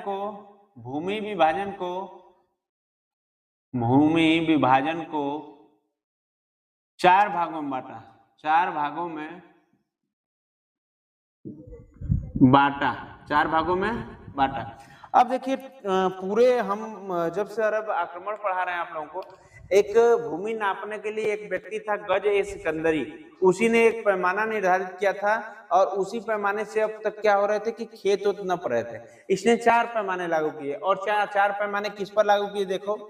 पहला नाम था पोलज ऐसी भूमि है जिस पर खेती होती हमेशा होती है। ठीक है, ये हर वर्ष खेती होती है, इस पर लिख लीजिए, हर वर्ष खेती। इसके लिए एक अलग पैमाना यूज किया। प्रति खेत होते हैं ना, जहां पे कुछ नहीं होते हैं, इस पर निर्धारित किया 1/2 वर्ष अगर खाली रहता है, आधा वर्ष। एक बनाया चाचर भूमि होती है, चाचर भूमि को बताया 3/4 वर्ष खाली। उसके बाद एक बंजर भूमि, बंजर भूमि होती है, तो बंजर भूमि को बताया 5 वर्ष, 5 वर्ष खाली। अब देखिए इस पर लगान क्या वसूला, लगान निर्धारित किया, लगान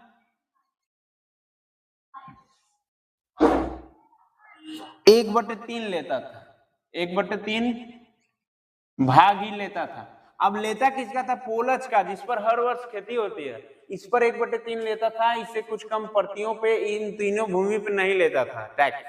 अब सोचो कि कितना जनता के लिए सही रहेगा, जहां पे खेती हो रही है वहां का देना पड़ेगा, जहां पे खेती नहीं हो रही, पड़ती है, बंजर है, वहां पे लगान नहीं देना पड़ता था। सब जनता जो थी खुश थी पूरी तरह। आगे देखिए, जब्त प्रणाली इसने लाया था, जब्त प्रणाली योगी बाबा के बुलडोजर लाया था इसने, ठीक है। कोई वैसी भूमि जो कब्जा किया है उसको जब्त करना है। उसके बाद अकबर के समय में, इसके समय में क्या था, मनसबदारी, मनसबदारी प्रथा, मनसबदारी प्रथा अकबर के समय में ही आया था। और इसकी शुरुआत जो हुई 1575 ईस्वी में हुई, 1575 ईस्वी में हो गई थी, 1575 ईस्वी में। और इसने क्या किया, देखिए मनसबदारी प्रथा जो लाया 1575 ईस्वी में लाया। और देखिए होता क्या कि 1575 में ही मंगोलियों से प्रेरित था। ये किससे प्रेरित था, मंगोलियों से, मंगोलियों से प्रेरित। और दूसरी बात क्या हो गई कि जात एवं संवाद पद, जात एवं संवाद पद। तीसरी है दाग, दाग महाली प्रथा, दाग महाली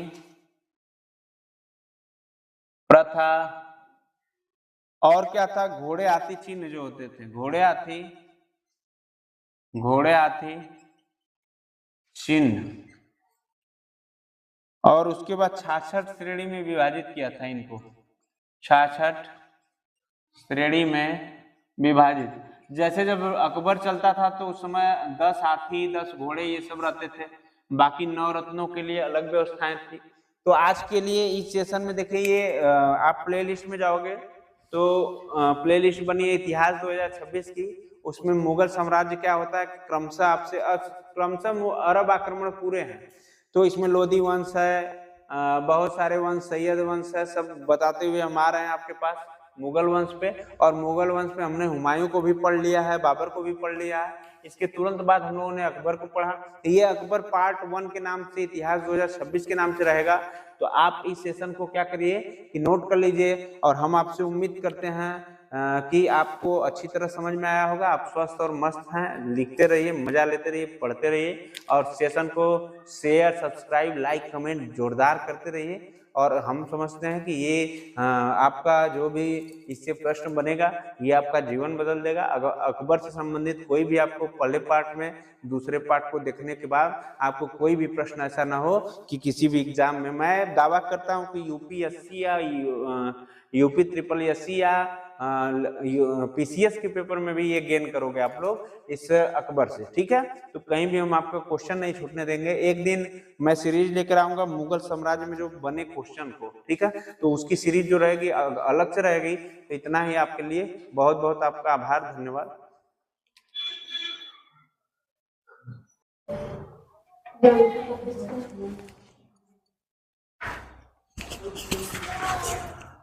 देखिए, गुड मॉर्निंग आप सभी को। आप सिद्धू विनर क्लासेस में हैं। देखिए हम लोग पिछले सेशन में जो पढ़े थे, हिस्ट्री पढ़े थे और अकबर पढ़े थे, अकबर के बारे में। तो हम लोग अकबर ने अभियान क्या क्या किए अभी ये नहीं पढ़े हैं, तो अकबर के अभियानों के बारे में पढ़ेंगे। तो आइए हम लोग समझने का प्रयास करते हैं अकबर के अभियान, ठीक है। अकबर के अभियान, अकबर के अभियान। ठीक है। देखिए अकबर के अभियानों के बारे में हम लोग पढ़ेंगे। सबसे बड़ी बात की देखिए इधर मैं जो कराऊंगा आपको ध्यान दीजिए, ध्यान आप लोग कम देते हैं, थोड़ा सा ध्यान दीजिए।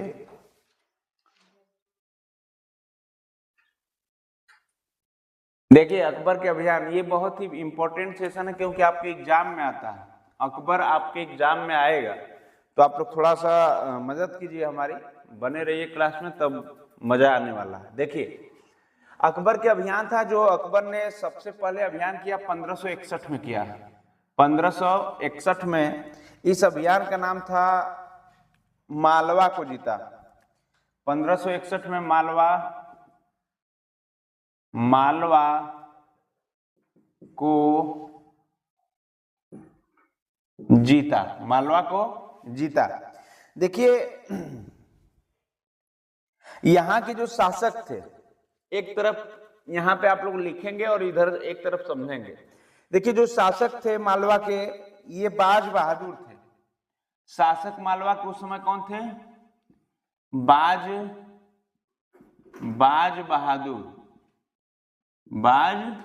बहादुर, ये क्या थे? शासक थे।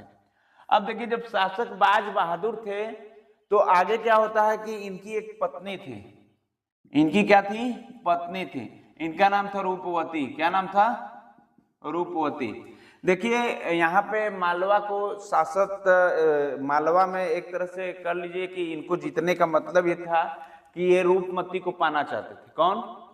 ये, ठीक है, अकबर। बात समझ रहे हो? तो यहाँ पे जब युद्ध लड़े, मालवा का युद्ध लड़े, तो बाज बहादुर जो था इसको हराए, और जब बाज बहादुर के पास इसकी पत्नी से क्या कर लिए? विवाह कर लिए, जैसा कि एमएल शर्मा की पुस्तक में मिलता है, इतिहासकार बताते हैं। ठीक है, देखिए राजधानी कहाँ थी? राजधानी जो थी मालवा की, राजधानी जो थी ये थी सारबपुर। मालवा की राजधानी कहाँ थी? सारबपुर। ठीक है, ये पूछता है कभी कभी एग्जाम में कि मालवा की राजधानी कहाँ थी? सारबपुर।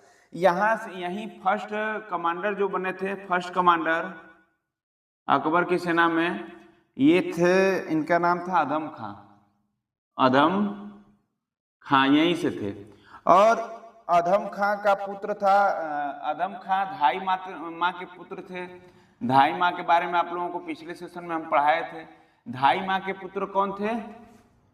धाई माँ के पुत्र थे अधम खां पुत्र। ठीक है, और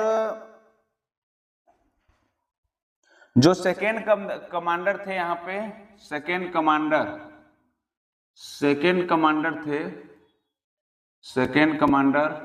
उनका नाम था, सेकेंड कमांडर का नाम था अब्दुल्ला उजबेग।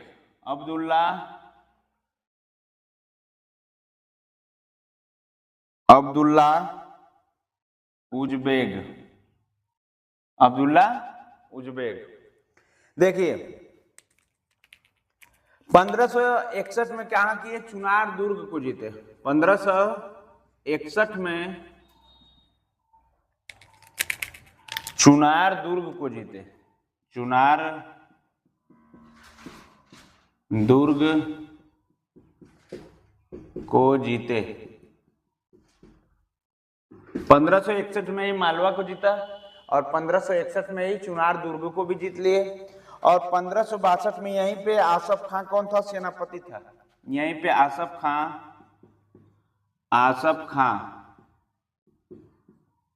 सेनापति था। देखिए जो छात्र थोड़ा सा पहले सेशन से पढ़ता आ रहा है अकबर के विषय में, उस छात्र को काफी जानकारी समझ में आ रही होगी, और जो छात्र इस सेशन से जुड़ा है उसको कम समझ में आएगा।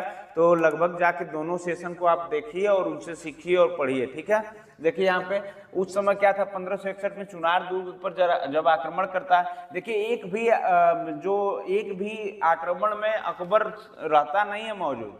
अकबर केवल अपने सेनापतियों से युद्ध लड़ाता है, ठीक है। तो यहाँ पर कौन था सेनापति? आसफ खान ने इस युद्ध को लड़ा और जीता था। अकबर खुद नहीं जाता था युद्ध लड़ने। अकबर क्या करता था कि खुद नहीं जाता था युद्ध लड़ने, केवल अपने यहाँ से ही क्या करता था, लोगों को, अपने जुड़े लोगों को भेजकर क्या करता था, युद्ध लड़ता था। आप लोग जानते हैं कि अकबर के पास 9 रत्न थे, और 9 रत्न जो थे, 9 रत्न विद्वान थे, अलग अलग क्षेत्र में उनकी विद्वता थी, इसलिए अकबर एक महान शासक घोषित हुआ, ठीक है। तो आइए समझते हैं आगे। 1562 में आमेर को मिलाया। अब देखिए 1562 में क्या करता है, 1562 में आमेर को भी मिला लिया साथ में, आमेर को साथ मिलाया। और जब आमेर को साथ मिलाता है तो वहां का शासक भारमल था। कौन था शासक? वहां का शासक जो था, शासक भारमल था, भारमल था। वहां का शासक कौन था? भारमल था। और ये क्या था? ये भारमल बिहारी मल, इसका नाम था पूरा, बचपन का कह लीजिए या इसका नाम कह लीजिए, लोग कहते थे बिहारी मल। 1562 में आमेर के साथ हाथ मिलाया या साथ मिलाया आमेर को, और शासक वहां का कौन था? भारमल दास, भारमल, ठीक है। और इनका पुत्र एक था, भारमल का पुत्र था, भारमल का पुत्र, इसका नाम था भारमल के पुत्र का भगवान दास, भगवान दास, भगवान दास, ठीक है। आगे देखिए, और इसकी पुत्री थी, जो इसकी पुत्री, किसकी? भारमल की पुत्री थी। यहाँ पे लिख लीजिएगा, देखा, पुत्र भगवान दास था और पुत्री का नाम था, पुत्री का क्या नाम था? पुत्री का नाम जोधाबाई, जोधाबाई, ठीक है। ये राजपूत राजा थे। कौन से राजा थे? राजपूत राजा। और इनका पोता भी एक था। इनकी जो, इससे शादी जब हुई अकबर से, तो एक पोता था, उस पोता का नाम था मान सिंह। क्या नाम था? मान सिंह, मान सिंह नाम था, ठीक है। और देखिए ये कौन से वंश से रहता है, पूछता है अक्सर एग्जाम में कि इनका वंश कौन सा। ये जो थे, ये कह लीजिए आपकी, यहीं पे लिख लीजिए, ये राजपूत थे कछवाहा, कछवाहा राजपूत थे। ये कैसे राजपूत थे? कछवाहा राजपूत थे।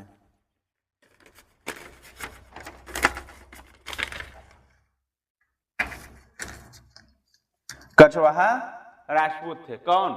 देखिए यहाँ पे आमेर शासक भारमल, इसका बिहारी मल नाम है। इसकी 2 संतानें, एक पुत्री और एक पुत्र था। पुत्र का नाम भगवान दास था और पुत्री का नाम क्या था? जोधाबाई। और इसका जो एक पोता होता है, मतलब नाती कहते हैं उसको, ये कौन होता है? मान सिंह। कौन होता है? मान सिंह होता है। और समझिए कि ये राजपूत थे। कौन से राजपूत थे? कछवाहा, क्योंकि राजपूतों में कई प्रकार के राजपूत होते हैं, तो ये कछवाहा राजपूत थे, जो कि अपनी, देखिए जो जोधाबाई थी, इनकी भारमल की पुत्री थी, सोचो एक राजपूत थी और अकबर से क्या कर ली? विवाह कर ली। अकबर से इसलिए अकबर विवाह करता था क्योंकि ये संदेश देना चाहता था कि लोगों को, हिंदुओं को भी, कि लगे कि हम क्या हैं, आपसे भी सद्भावना करना चाहते हैं या प्रेम की राजनीति करना चाहते हैं, हम किसी का विरोधी नहीं है। बात समझ रहे हो? तो ये जोधाबाई क्या होता है आगे तो बताएंगे ही। आगे लिखिए थोड़ा सा। देखिए अजमेर, आप लोग जानते होंगे, अजमेर गए भी होंगे। अजमेर, अजमेर शरीफ जाते हैं। कहाँ पे? अजमेर शरीफ। ये अकबर क्या करता है कि अजमेर शरीफ में मोइनुद्दीन चिश्ती की दरगाह होती है, वहीं पर जाता है। तो अजमेर शरीफ की दरगाह, अजमेर शरीफ की दरगाह जाते समय अजमेर शरीफ की दरगाह जाते समय मुलाकात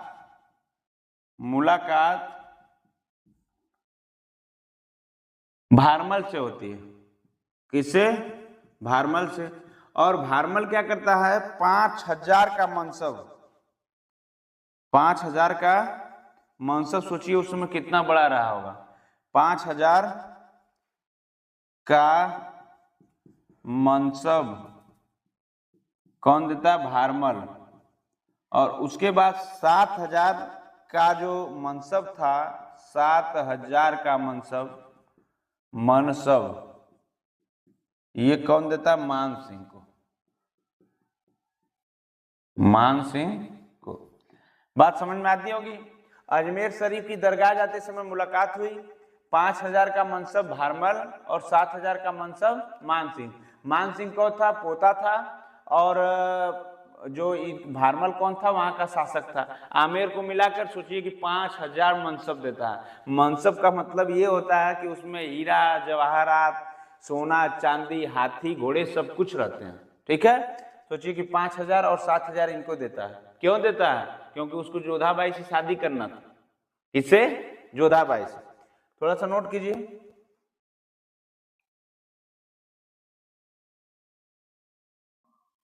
चलिए देखिए क्या हुआ कि 1562 में मेवाड़ को जीता अकबर ने। मेवाड़ को जीता और उसके तुरंत बाद उसने मेवाड़ पर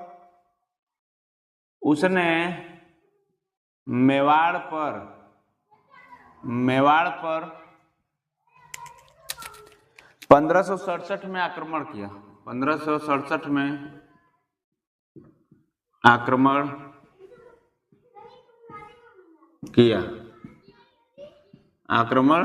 किया और ये वहां के जो शासक थे, मेवाड़ के जो थे राजा उदय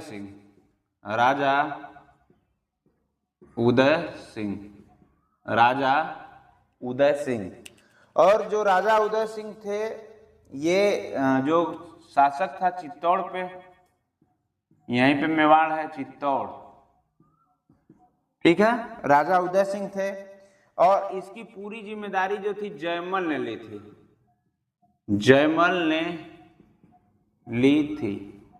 पूरी जिम्मेदारी कौन लिया था? जयमल ने ली और इनकी मृत्यु हो गई। ली थी और इनकी मृत्यु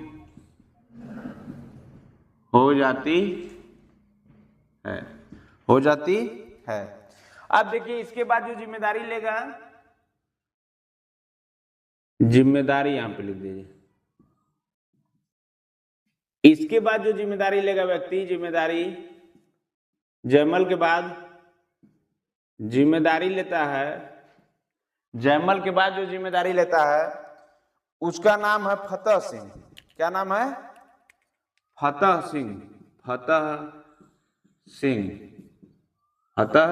सिंह। चित्तौड़ पर जो अधिकार हुआ, चित्तौड़ पर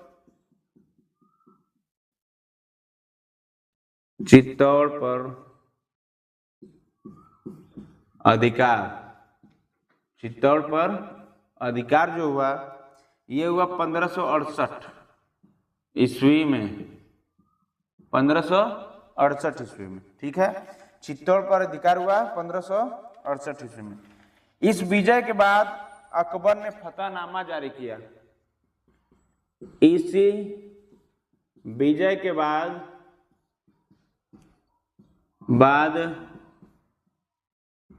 अकबर ने इस विजय के तुरंत बाद अकबर ने फतहनामा जारी किया।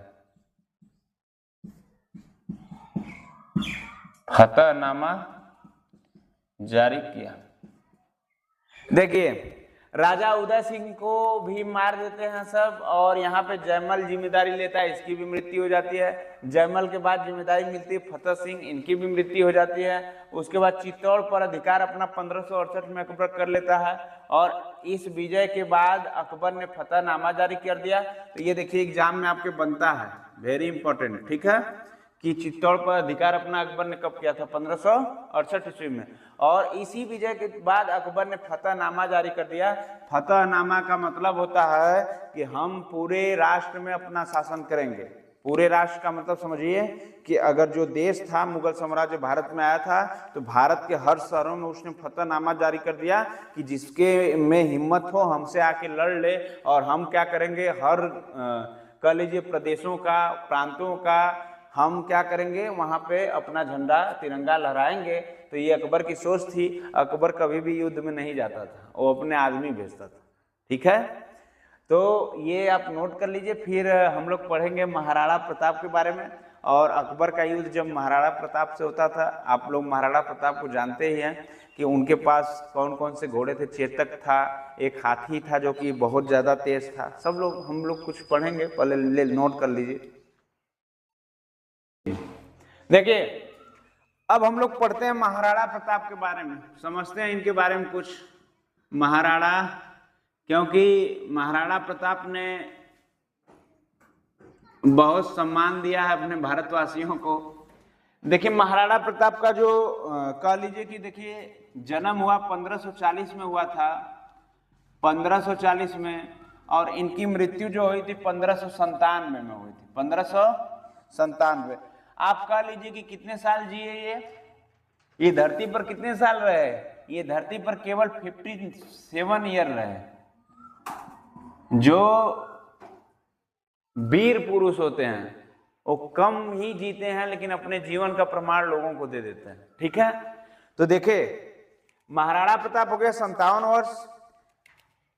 माता, इनकी माता का नाम जयंती था। माता का क्या नाम था? जयंती। महाराणा प्रताप के माता का क्या नाम था? जयंती। इनके पिता का नाम क्या था? इनके पिता का नाम उदय सिंह था। उदय सिंह। देखिए, आप लोग बात को समझिए, उदय सिंह तो टपक गए थे।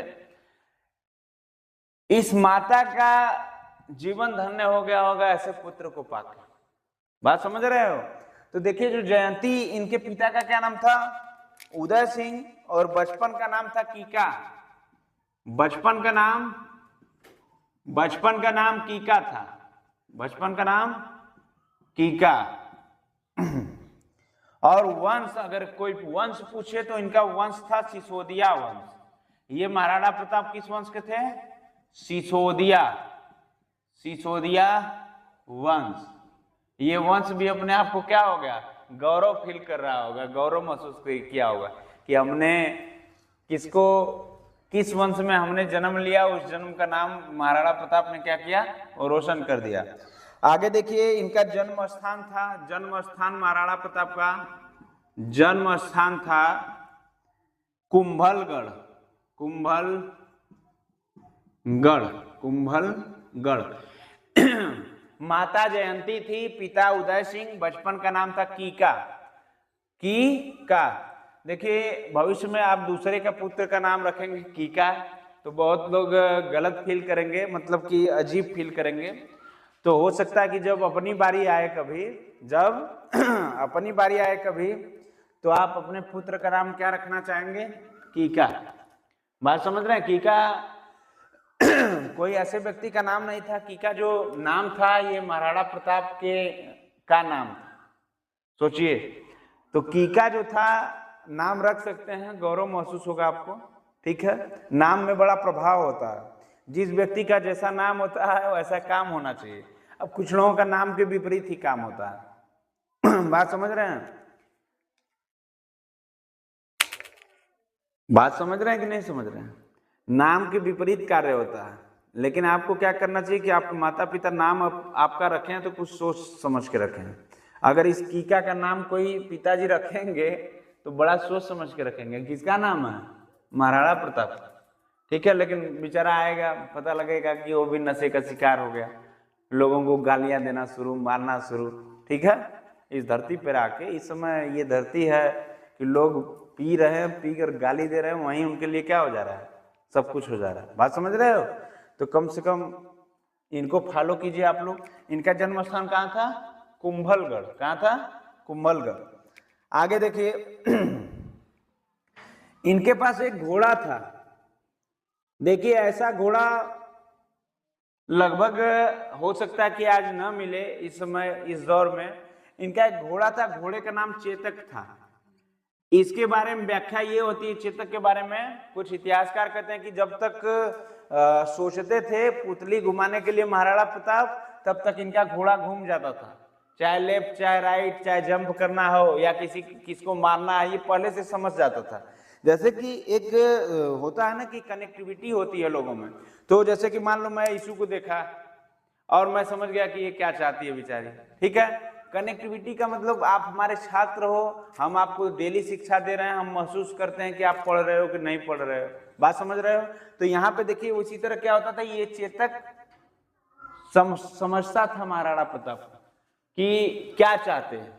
उनसे पहले मतलब सोचने से पहले, उसके बारे में कुछ इतिहासकार कहते हैं सोचने से पहले ही उनको मुड़ना था दाएं तो मुड़ जाता था। जब से अपनी पुतली नहीं दाएं तरफ घुमाए तब तक वो घूम जाता था। बात समझिए कि कितना बड़ा चतुर था इनका घोड़ा। ऐसा घोड़ा मिल जाए तो कोई फतह हो जाएगी। आगे देखिए एक हाथी भी था इनके पास, उसका नाम था राम प्रसाद। हाथी का नाम राम प्रसाद, राम प्रसाद। इस हाथी के बारे में एक चीज कही जाती है, इतिहासकार बताते हैं कि ये हाथी युद्ध लड़ता था। उसके शून्य में महाराणा प्रताप ने एक चाकू बांध रखी थी। लिखने वालों, अरे दुष्टों लिखने वालों, थोड़ा ध्यान दो, सब किताब में लिखा हुआ है, हाई मास्टर नाम मिले हैं, पढ़ा बदे, ठीक है, ध्यान से सुना लो। देखो इसके बारे में, राम प्रसाद के बारे में, राम प्रसाद के बारे में कहा जाता है कि महाराणा प्रताप इसके जो सूंड होता है, सूंड पे एक चाकू बांधे थे, खूब धारदार चाकू था उनका। वो अपना खुद लड़ता था युद्ध, उसके ऊपर तो महाराणा प्रताप बैठते थे, वो तो अलग बात है, उनको मारने की जरूरत है नहीं, वो सूंडवा से मारता था चाकू से। लोग मर जाते थे, सैनिक मर जाते थे, थोड़ा बहुत इधर उधर रहते थे तो उनकी जान ले लेता था हाथी। वैसे भी हाथी दौड़ा के मारेगा तो मार ही देगा, लेकिन वो सूंड से मारता था, चाकू बांधा था उसमें, ठीक है। इसके बारे में एक इतिहासकार लिखते हैं कि इसने जब चाकू चलाया तो महाराणा प्रताप के घोड़े के पैर में लग गया था चाकू, और महाराणा प्रताप का जो घोड़ा था वो घायल हो गया था, तब भी ये युद्ध लड़ा था। सोचिए कि मतलब सैनिकों को मारता था, दूसरे सैनिकों को या कह लीजिए दुश्मनों को, तो उसी समय मारते वक्त छलांग लगाया था घोड़ा महाराणा प्रताप का, उस महाराणा प्रताप के घोड़े के पैर में चाकू लग गया था, ठीक है। धारदार चाकू था, लगता था तो सर कट जाता था, ठीक है, ऐसा चाकू बांधे थे महाराणा प्रताप। तो कहते हैं कि तब भी घोड़ा उनका जो चेतक था वो क्या किया कि रन किया, लोगों से लड़ा, घायल होने के बावजूद भी, ठीक है। तो हम कविता जब आपको सुनाएंगे तो आपका ये जो बाल का ये रोवा है ना, ये एक बार तो अगर वीर पुरुष होगे, चीजों को जानते होगे, समझोगे, फील करोगे, तो आपका एक बार तो थरथरा ही जाएगा, ठीक है। आइए, मैं कुछ इस शब्दों को इसलिए लेता हूं कि देखिए एक सबसे बड़े इस समय कह लीजिए टीचर है जो कि यूट्यूब के शिक्षा जगत में, तो हैं खान सर। खान सर ने कभी भी अपने ही लैंग्वेज में बोलना शुरू कर दिया। पढ़ाते ना ठेठ में पढ़ाते हैं, बच्चों को कहते हैं कार्य, ठीक है। तो देखो मतलब इतनी बड़ी उपलब्धि हासिल कर ली है। तो आपको देखिए, आप गांव से जुड़े हो, आपकी फील्ड है, मैं नहीं कहता हूं कि आप भोजपुरी बोलिए या सुनिए, लेकिन क्या करिए कि आप ऐसे लैंग्वेज में ही पढ़िए जो आपको समझ में आए। हमको क्या जरूरत है ऐसी लैंग्वेज फॉलो करने की जिसको हमको समझ में ना आए। बात ठीक है कि आगे जाके उसका प्रभाव पड़ता है, आप जो सीखेंगे वहीं आगे बोलेंगे, लेकिन आप समझिए कि सबसे बड़ा टीचर इस समय दुनिया में, पूरे विश्व में किसका है, कौन है? भारतीय खान सर हैं। इस समय पूरे वर्ल्ड में तहलका मचाए हुए हैं, हॉस्पिटल खोल रहे हैं, अपने दम पे खोल रहे हैं, केवल यूट्यूब पे, केवल किस पर? यूट्यूब पे। तो हम लोग उनसे सीखा, ये सीखा कि वो ठेठ भाषा बोलते हैं। उनका कभी भी यूज वीडियो देखा करिए, उसमें जो जब भी पढ़ाते हैं तो ये नहीं महसूस होता कि मतलब कोई बड़ा आदमी पढ़ा रहा है आपको। उनकी फीस 1-2 लाख रुपए है 3 महीने 4 महीने की, लेकिन वो बोलता है आदमी तो एकदम नॉर्मल आदमी, नॉर्मल भी है, ठीक है। तो चलिए हम आगे बढ़ते हैं। देखिए मनाने के लिए राज्याभिषेक इनका जब हुआ, राज्याभिषेक, महाराणा प्रताप का राज्याभिषेक, ये राज्याभिषेक जब होता है तो ये होता है 1572 ईस्वी में, 1572 72 ईस्वी में राज्याभिषेक होता है। और मनाने के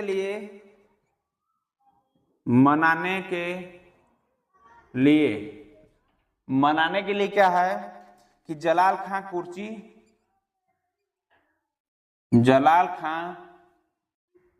कुर्ची और मान सिंह, दूसरा जो है मान सिंह भगवान दास। नोट करिए।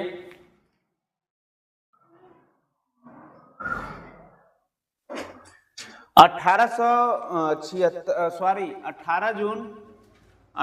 जून 1576 में देखिए सबसे बड़ा युद्ध जो होता है महाराणा प्रताप का, 18 जून 1576 ईस्वी में हल्दी घाटी का युद्ध होता है। हल्दी घाटी का युद्ध। देखिए हल्दी घाटी का युद्ध जो होता है ये दो लोगों के बीच होता है। पहला जो होता है मुगल सेना और इधर की जो सेना होती है महाराणा प्रताप। इधर मुगल साम्राज्य की सेना और इधर महाराणा प्रताप की सेना। महाराणा प्रताप की सेना। देखिए क्या होता है कि इधर मान सिंह होते हैं। मुगल सेना के संपर्क में कौन होते हैं इधर से युद्ध करने के लिए? मान सिंह। मैं बताया ना मान सिंह कौन था? जोधाबाई का पुत्र। ठीक है, अभी बताया है ना। उसके बाद देखिए मान सिंह और रहते हैं इसके साथ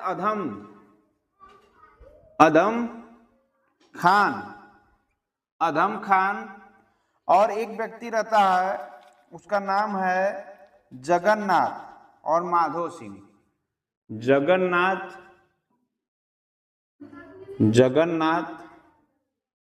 और माधो सिंह। जगन्नाथ और माधो सिंह ये क्योंकि कछवाहा राजपूत थे। कौन से राजपूत? कछवाहा राजपूत। ठीक है। मुगल सेना में जो थे मान सिंह, अधम खान, जगन्नाथ, माधो सिंह, ये कछवाहा राजपूत थे। ठीक है। और इधर जो व्यक्ति था ये व्यक्ति हकीम सूर था। हकीम सूर। और एक व्यक्ति था भामाशाह इधर से लड़ रहे थे। और व्यक्ति थे महाराणा प्रताप के साथ बिदा झाला और इनके साथ एक व्यक्ति थे राणा पूजा। इसका जो नाम था ये भील सेना से थे। भील सेना। और एक व्यक्ति था रामदास राठौर। ये जयमल का पुत्र था। किसका पुत्र? जयमल, जो टपक गया था बेचारा। जयमल का पुत्र। और इधर जो एक व्यक्ति था राजा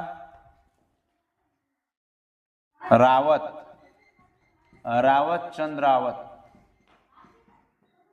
इस युद्ध के बारे में लोग बताते हैं इतिहासकार कि देखिए 8000 की सेना मुगल सेना थी और महाराणा प्रताप की बहुत यही सेना थी जो कि उसकी अपेक्षा ये बहुत ही कम थी सेना उनके पास। तो आप लोग क्या करिए कि देखिए ये याद रखिएगा कि हल्दी घाटी का युद्ध कब हुआ था? हल्दी घाटी का युद्ध हुआ था 18 जून 1576 में। जीवन में कभी भी आप एग्जाम देने जाइए ये प्रश्न क्या रहता है कि आपसे सिलेबस में है तो ये जान लीजिए छपा छपाया रहेगा। हल्दी घाटी का युद्ध 18 जून 1576। और ये किसके बीच हुआ? मुगल सेना और महाराणा प्रताप की सेना। मुगल सेना में कौन कौन लोग थे? मान सिंह नेतृत्व कर रहे थे, अधम खां थे, जगन्नाथ थे और माधो सिंह थे। ये कछवाहा राजपूत से थे। और ये इनके साथ महाराणा प्रताप की सेना में थे मेन लोग हकीम सुर, भामाशाह, बीदा झाला, राणा पूजा, भीलसेना से आए हुए रामदास राठौर जयमाल के पुत्र थे और रावत चंद्र रावत। ठीक है, तो ये इतने लोग जानना पड़ेगा आपको, क्योंकि एग्जाम में आपसे पूछेगा ही पूछेगा, चाहे आप मजबूरी में याद करिए चाहे जैसे भी याद करिए, इनका नाम आपको याद करना पड़ेगा। ठीक है, कि हल्दी घाटी का युद्ध 18 जून 1576 को हुआ था। ठीक, नोट कर लीजिए।